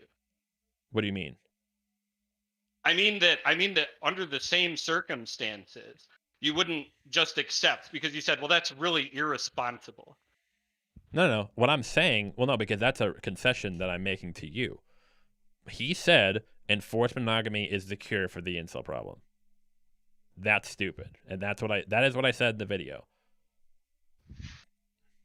Okay. All right. Now, what you're saying is that he doesn't mean it like that, right? Well, I'm saying that his subsequent article that's on his website basically says what he meant when he said that. It outlines all the things that he means. But again, now, I understand. I know that you said that you read that. Okay. And I've read that. I understand what it says in here. What I'm saying is that nowhere in here does he actually like say it's like, hey, here's actually like it would work, but we shouldn't do it because it has all these like very blatant, clear flaws. Here's another way we could go about doing it. And it's getting to the point where with him, it sort of sounds like he wants to say things, and like again, this is like me sort of like being inductive about it. But every time he says things like I'm trying to think of another example, like, hey, I'm not saying that we should put people in jail for having non-marital sex, but I mean, it would help, right? It would work. It would be a solution. And it's like, I'm not saying that, but it would be a solution, right? Well, yeah, I don't actually think that that's really where he's going with that. I feel like it kind of feels exact like same thing happened earlier when you were saying the stuff about, oh, well, why wouldn't you actually tell this friend who's inquiring about your other friends, why you're not hanging out with him anymore? Like, for me, I'm just kind of like, hey, man, look, like, I don't know, man. Because to be honest, I'll tell you why. No, because it's the exact same thing. It's because certain people have certain beliefs that they feel a bit insecure about, or that they think that people will look at them poorly for because of their beliefs. It's the same reason why it's like, hey, I'm not hanging out with Bob. Why? It's like, well, because he beats his wife. Well, probably the vast majority of people would be totally okay saying that because they're like, well, yeah, of course you wouldn't hang out with that person. But if I said, I'm not hanging out with Bob, why? Because he's gay. Well, most people probably wouldn't admit to that. Even if they felt it, they probably just wouldn't come out and admit to it because they don't want to, because they know people would think they're an asshole. That's kind of like what is going on both with Jordan Peterson and with your position, where if I don't want to hang out, I mean, like this is just me. Maybe it's just a difference in values. But what I'm saying is that I'm not hanging out with that person. Why not? I would just tell them, because whatever the reason is for me not hanging out with them, I would be so strongly believing in it to such an extent that I wouldn't why would I hang out with someone who cheats on their wife or is mean to their girlfriend or whatever? In your case, or in Jordan's case, the fact that they aren't you guys aren't really saying what you mean and aren't really able to articulate it, or trying to tiptoe around it, to me is saying something. To me, it's like, right. Yeah, but here's the thing, though.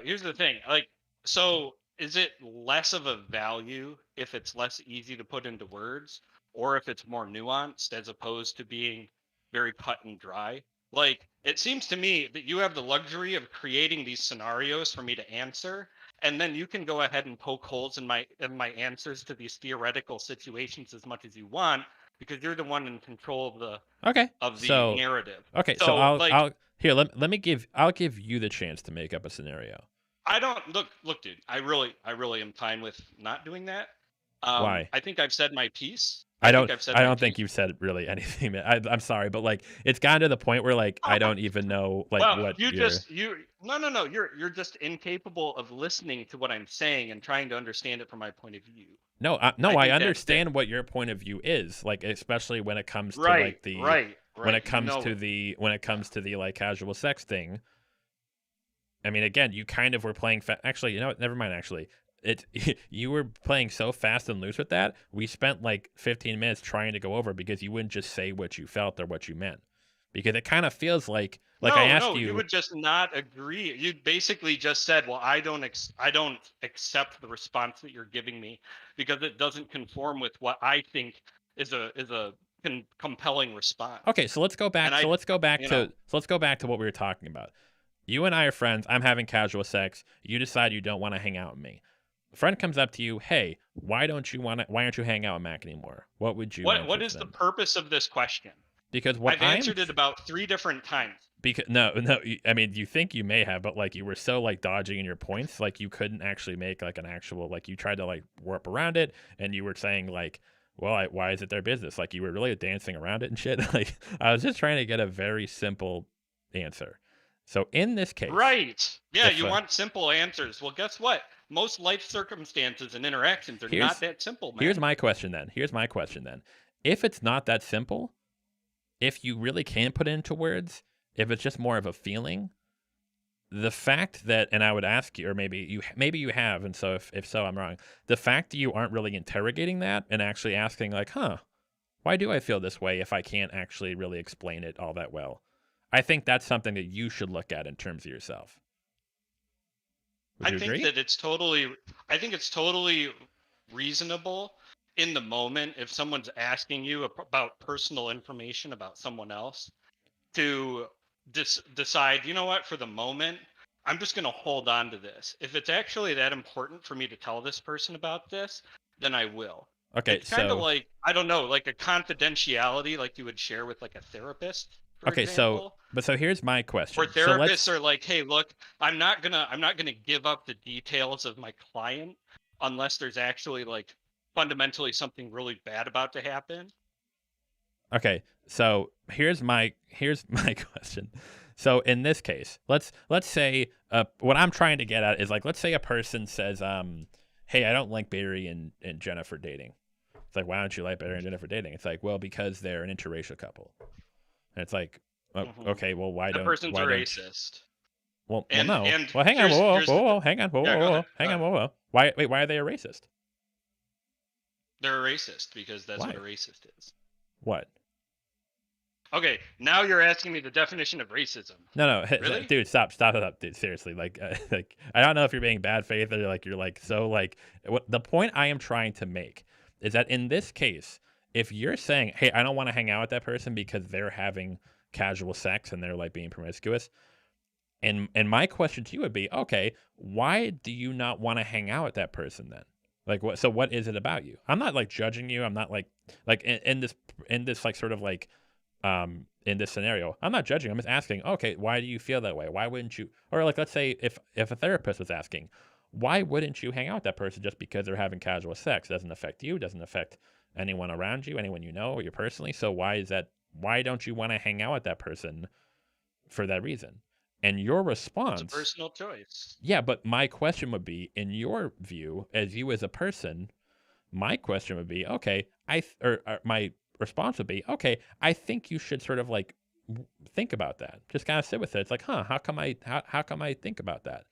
I feel it, So but I can't. basically, me holding this particular viewpoint is to you a sign that I haven't given enough thought or concern to the issue at hand.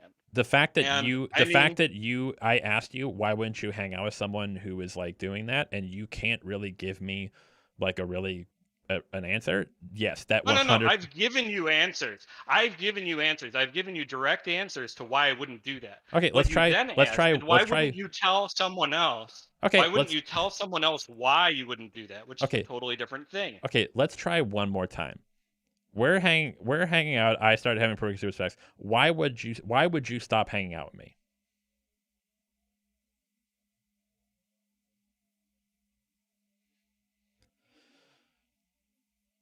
Hello? I don't know, man. What do you want? What do you want? Do you want the same answer again? Listen. I'm just okay. Let's just back it up. If me and you were friends, you say, "Hey, man, here's like some bad, like about casual sex, yada yada yada." Okay, thank you for that. But I'm making my own choices. I want to go fuck biddies every weekend. And then you decide to stop hanging out with me. Why? Because it's my personal choice, because it doesn't follow with my values, because I don't really think that ultimately it's what's good for you, and maybe what's good for you and what's good for me is for us to take a little bit of time apart and then maybe reassess later. Okay, but so what I'm saying is that but it has nothing to do with you. It's just what I'm doing personally. I understand the risks. I am accepting those risks, and I'm just doing them. But but here's the thing. It does affect me, because if I'm gonna put time and effort into this relationship, but you're doing stuff that ultimately, again, it comes down to that. We already agreed on this, by the way, but when we were talking about how if someone starts doing something that's really self-destructive, maybe it's a good idea to remove yourself from the equation, both for your own, mental health and also for theirs, because ultimately, if you're, here's the thing.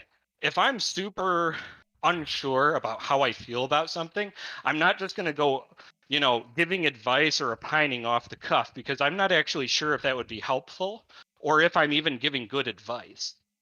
Okay, so all I would ask then is that I think you need to just think about and sit with it and just consider it a bit more and actually like work it out.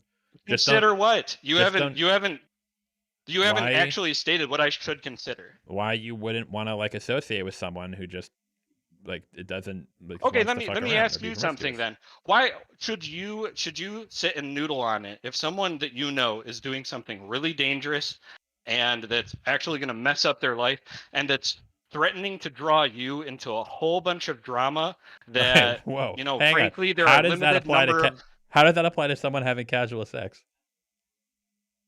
Oh, well, I mean, first of all, like, again, since you've set up this scenario, you don't have to have other variables in it. But in a real life circumstance, generally speaking, when people start making decisions that are based on an obsessive kind of need, whatever it is, whether it's sexual, whether it's drug related, or whatever else, it's a danger to everyone who's around them, Wait, hang on. because they can end up as collateral damage to whatever's going down. Hang on, real quick. That can be emotionally, that could be physically, psychologically, hang any on, of real those. quick. So you're saying that the reason you wouldn't hang out with that person is because eventually because them deciding to not be in a monogamous relationship and forgo that is a sign that maybe down the line it would eventually lead to them doing something else that is dangerous, like getting involved with like drug dealers or something, and that might Sure. eventually come around Well, and so get on you. so like, for example, another little tidbit that we never covered. Who are these anonymous people that are having sex, or not anonymous? Yeah, you made anonymous people that this person is having sex with, right? What if this person is like involved in like drugs? And like, when I say drugs, I don't mean like is a casual user. I mean is like a felon. And like, this person's telling you about, yeah, I had casual sex with this person and whatever, and it's like, yeah, you know what, that person, like, I don't know, I don't want to be hanging out with you. Okay, And so hang then on. some Okay, beef happens with this other person that we're hanging out with that dude, ends up affecting me. dude, you were like trying to like I don't like you're trying to like make this work. If I have a friend, it's like, hey, by the way, I'm moving in with like a convicted felon who has like raped 10 women. Well, yeah, I'm probably not gonna hang out with that person. What I'm saying, that's not what we're talking about, though. We're talking about a person who just has casual sex with people who are consenting to it. Right. Yeah. So I've said multiple times, I don't have a problem with someone who has casual sex with people, like, Okay. in Okay. general. That's the entire Yeah. thing then. I That's it. That's it. Because everything else, in order to like move on from there, to decide to stop hanging out with that person, you have to add on other stuff that doesn't really have to do with the casual sex. Yeah, except that the point that I've made is that it has to do with moderation. And if a person is having casual sex on the side, it's not affecting anybody else's relationship with that person, etc. Mm-hmm. Fine. But if it gets to a point of which it starts becoming self-destructive, or worse off, it's becoming destructive for that person, right? It may not even have any other knock-on effects. It might just be that, hey, this person that I care about is literally playing Russian roulette with their life in some way. I personally, as a person who cares about them, I've already stood up. I've already said my piece. I've already implored them about the things that I'm concerned about. I've given as much social pressure as is reasonable for me to give to try and get this person to reconsider what they're doing. After that, this person still decides to do that thing. You know what? I'm out, because ultimately, as much as I care about that person, their choices and their behaviors are actually endangering my own emotional well-being. And so in order to be able to give that emotional energy to other people who may be a little bit more deserving of it because they aren't doing these things that are going to cause major problems for them, possibly, I'd rather, I'd rather invest in other people. Okay, so And I don't think that's bad. I don't think there's anything wrong with that. There's nothing evil or okay, malicious about that. so the point. So what is the? So let's say that like I'm like just banging a chick every night for like a year, and you don't seem to see any negative effects on me. It doesn't seem to be having anything. I seem fine. I'm not like getting into drugs. Would you then still hang out with me? Probably. Yeah, okay. So it's not the casual sex. It's the possible effects that might lead to it, but you would only draw the line once those presented themselves. Correct. Okay, yeah, I don't think anyone here disagrees with that. But that's not socially, again, this isn't what we're talking about. That has nothing to do with anything that we're talking about. What we're talking about is like people who look at casual sex in sort of like a really weird, immoral or like value way. That kind of is like that they don't like it. Like, ooh, they're a bad person because they're having casual sex. Now, again, you and I you agree. know what? We've already agreed Yeah. that that's not something that you agree with. If other people are doing casual sex, you're like, fuck yeah, it's awesome. It's only when it becomes a problem down the line. But before that point, if I'm out just banging a chick every night, just having a good time, smashing cooch, you're like, fuck yeah, dude, do it up, right? No, not necessarily. Why? If you're going to brag about it, honestly, like, I'm probably not gonna respond with a, Wait, who with said I was with bragging something about it? that's like, oh yeah, Who go said for it, Who said I was bragging go about for it? it, man. I don't know. I'm just okay. If you want to be the one that has sole authorial, Well, no, because you ability keep over the what I'm scenario, trying to then that's do. fine. What I'm trying to do is I'm just trying to establish something that we can agree on, and then you kind of keep Right. adding something. It's like, well, if you bragged about it, I'm like, well, I'm not bragging about it. What I am just trying to Okay. insinuate No. is that you Yeah, as a sure. person, Totally agree. you Then as a we already person, agree on the point you just made. yeah. So you have a friend. He goes out. He's banging a chick every night. He seems to be doing fine. He doesn't brag about it. That person in your eyes is like, you're not against it. You approve it. You're good for that person. They could do what they want. Oh, Hell no, yeah. no. Just because I'm not against it doesn't mean I approve of it. But there's a big difference between shunning someone or deciding to cut someone out of your life because you don't agree with the decisions that they're making, and actually, still just being friends, but keeping mum as to your opinion on, some of those things, since there's no consequences currently that you're seeing in their life. And maybe you've already said, hey man, like, are you sure this is what you want to be doing? Yep, this is it. Okay, rock on, buddy. But you know what? I also don't want to talk about it all the time. Some people do. They love talking about their conquest. And it's like, look, man, like, Well, yeah, I'm married. I moved off past that. Yeah, but those people are Yeah. annoying regardless. If you're married and you're like, "Oh man, I love being married. It's so great." Like that's literally like annoying as hell. Sure. It's just, Which is but again, which is why I don't go there. but again, that has something to do that isn't related to monogamy or casual sex. It's other stuff that's added onto it. Okay. Yeah, again, it's Yeah, it's like cheating. It's not the non-monogamy. It's the betrayal involved with the non-monogamy. Mm-hmm. But every time I hear people, so I would argue that even if you are in a relationship with someone, this is just my personal opinion. If you're in a relationship with someone, even an open relationship, and that person's off having sex with somebody else, it really depends on the guy. Maybe like, this guy is cool, whatever, you're fine with it. But maybe she ends up hooking up with some guy that you really despise. Like, you're telling me that's not going to be something that becomes a real issue in your marriage, and like, You know, hey man, if you want to play Russian roulette with that, that's fine. But for me, like, well, I'm not again, thinking that's probably a very good idea. But that's just my maybe, but opinion. So. but that is adding in another element that has nothing really to do with non-monogamy. Again, that's not How so? Because if it's an open relationship and because in that case, if in that case, if you like have someone you care about and they fuck someone who they know that you don't like, well, that says something about how they feel or like their respect towards you, right? I don't know. Maybe it does. Maybe it doesn't. Can you divorce your emotions from that? Yeah, but even so, even if they were just hanging out, if my girlfriend hung out with was just hanging out, like befriending like someone I fucking hated, that would probably put strain on a relationship too, right? Yeah, I would think so. Yeah, exactly. So again, there is another factor there than just not non-monogamy. Sure, but I mean, any of these problems are multivariate, right? So yeah, like you're not reducing this to just. Yeah, but when we're talking about something like social monogamy or people's attitudes towards non-monogamy, that's what we're talking about. We're not talking about all the other stuff that might influence it that have nothing to do with the actual monogamy or non-monogamy. No. But people's opinions are influenced by all those things.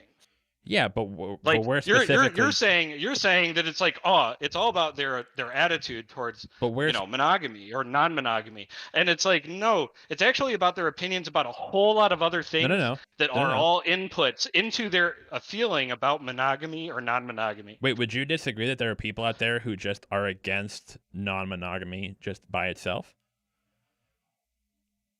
I mean, I don't know. I don't know those people. Maybe they exist. I'm assuming those people exist, right? So yeah. Well, yeah, no, absolutely. No, like, there's a lot of people who feel that way, who like think of like sex outside marriage is not good, who think open relationships are like heresy, or like polyamory is a very bad thing. Mm-hmm. Yeah, that's a lot of people who think that way. Right. Yeah, but here's the thing, though. I don't know of any groups of people that are going around firebombing the houses of people who are in open relationships. Yeah, but they might have certain social institutions that shame people for engaging in consensual relationships. Okay, right? yeah. But here's the deal, man. The internet exists. Everybody's got somebody who's out there trying to poke hole in someone else's special balloon.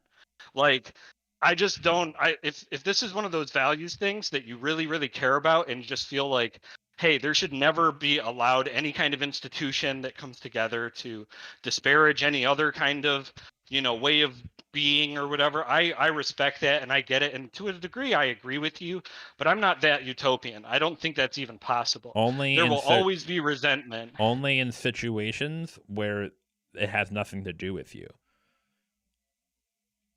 If we want to form a club where we just like call out people who like cheat on their spouses, fuck yeah, like I'm all for that. If I'm making a club that has like, hey, fuck you people. Let me ask you that. Let me ask you a question then. How do you know that that what you're doing isn't just gonna multiply the number of like bad things that are in the world? What do you mean? I mean that by deciding to get together with a bunch of like-minded people who are all going to get together and terrorize people that you think are bad, how are you sure that the world as is, the status quo, isn't going to be a worse place because you decide to do that? Can you give me an example of like a situation where that would be the case? Like, let's say if the KKK? The KKK. What? The KKK. The KKK comes together because they don't like black people, so they terrorize them. Yeah, but what are they trying to do in that? What is the KKK's mission? Their motives are not important. It's the effects that are important. No, they're very important. If I form a group and we're like, hey, we're trying to get rid of people who like shame gay people or people who think it's bad. Okay, what do you mean by get rid of? Who's going to read into that something like, oh, I'm just going to go and kill this person? They're literally, do you know what gay conversion is? I know what gay conversion is, and that's not at all related to the point that I just asked. That is 100%. Yes, it is, because if I form a group that is trying to shame people who like believe in gay conversion or that being gay is immoral or it's bad, then Look, that man, is were doing. You a then that is. then that is doing. You were Then a that part is of a doing. cult growing Then up, that is right? doing. You Then were a that part is. of a cult growing Then up, that right? is doing a good service, because we're trying. Because there are people who are trying to impose their will on others, and we're trying to get those people away. Comparing those people to the KKK is ridiculous, because the No, it's KKK not. are the It's ones. not Wait, because I'm sorry. Real it's quick. the Real same quick. kind Real of quick. system. Real quick. Real quick. You're saying that the KKK are equitable to people who are trying to stop gay conversion. That's not what I'm saying. That's That's okay. not what I'm Okay, saying. hang on. Let me try to like differentiate then. Okay. The KKK, the reason they're bad is because they are trying to impose their will on black people who are doing nothing wrong. Yep. If I form a group who is like, "Hey, we're trying to ostracize these people who believe in gay conversion therapy, because those people Right. are trying to impose their will on gay people who are doing nothing wrong." Right. Yeah. So basically, what it comes down to is it doesn't have to do with the doing something wrong part. That doesn't come in because you see, depending on whether you're a KKK person or a person who's doing outreach to, like I think personally, it's a great idea to do outreach to gay people who are being courted by people who believe in the conversion stuff.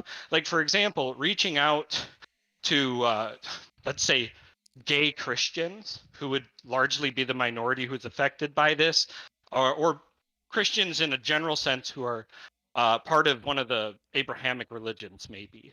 All right. Like reaching out to them and saying, hey, look, we know that, you might feel that this is a good response, but there are better ways. And we can tell you, hey, look, there's a community of people who are going to be really accepting of you. You don't have to do that in order to, be, a good person. Wait, so are you Like saying there are ways to. are you saying we Right. shouldn't So call out people hold who on. Let me tell you what I'm saying instead of you trying to infer it. well, you Okay. like What I am saying, no. What I am saying is that there is a positive aspect of reaching out to those people. There's a negative aspect of going after the people who are trying to hurt them. yes. Okay. Right. I don't like that. I think you can be proactive. I think you can be part of something that is actually trying to reach out to the people who are in need, not terrorize other people who you've branded the enemy. Because you know what? You are at risk of dehumanizing people. People who And think dehumanizing any people. people who are trying to force gay kids into conversion therapy.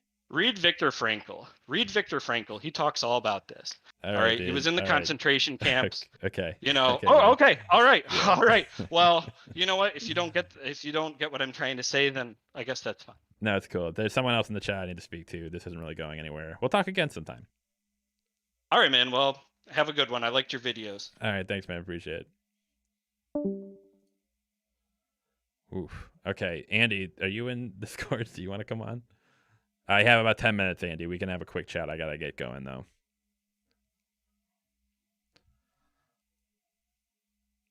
Actually, no. I don't have time. Andy, we'll talk again, Andy. We'll do another time. I stayed on too long. Andy, we'll do it sometime this week, Andy. Shoot me a message on Discord. I don't know what he was saying. He was kind of all over the place. Andy, I hope your points are more coherent. Andy, we'll talk this week. Shoot me a message on Discord and we'll talk. I got to get going. Thank you.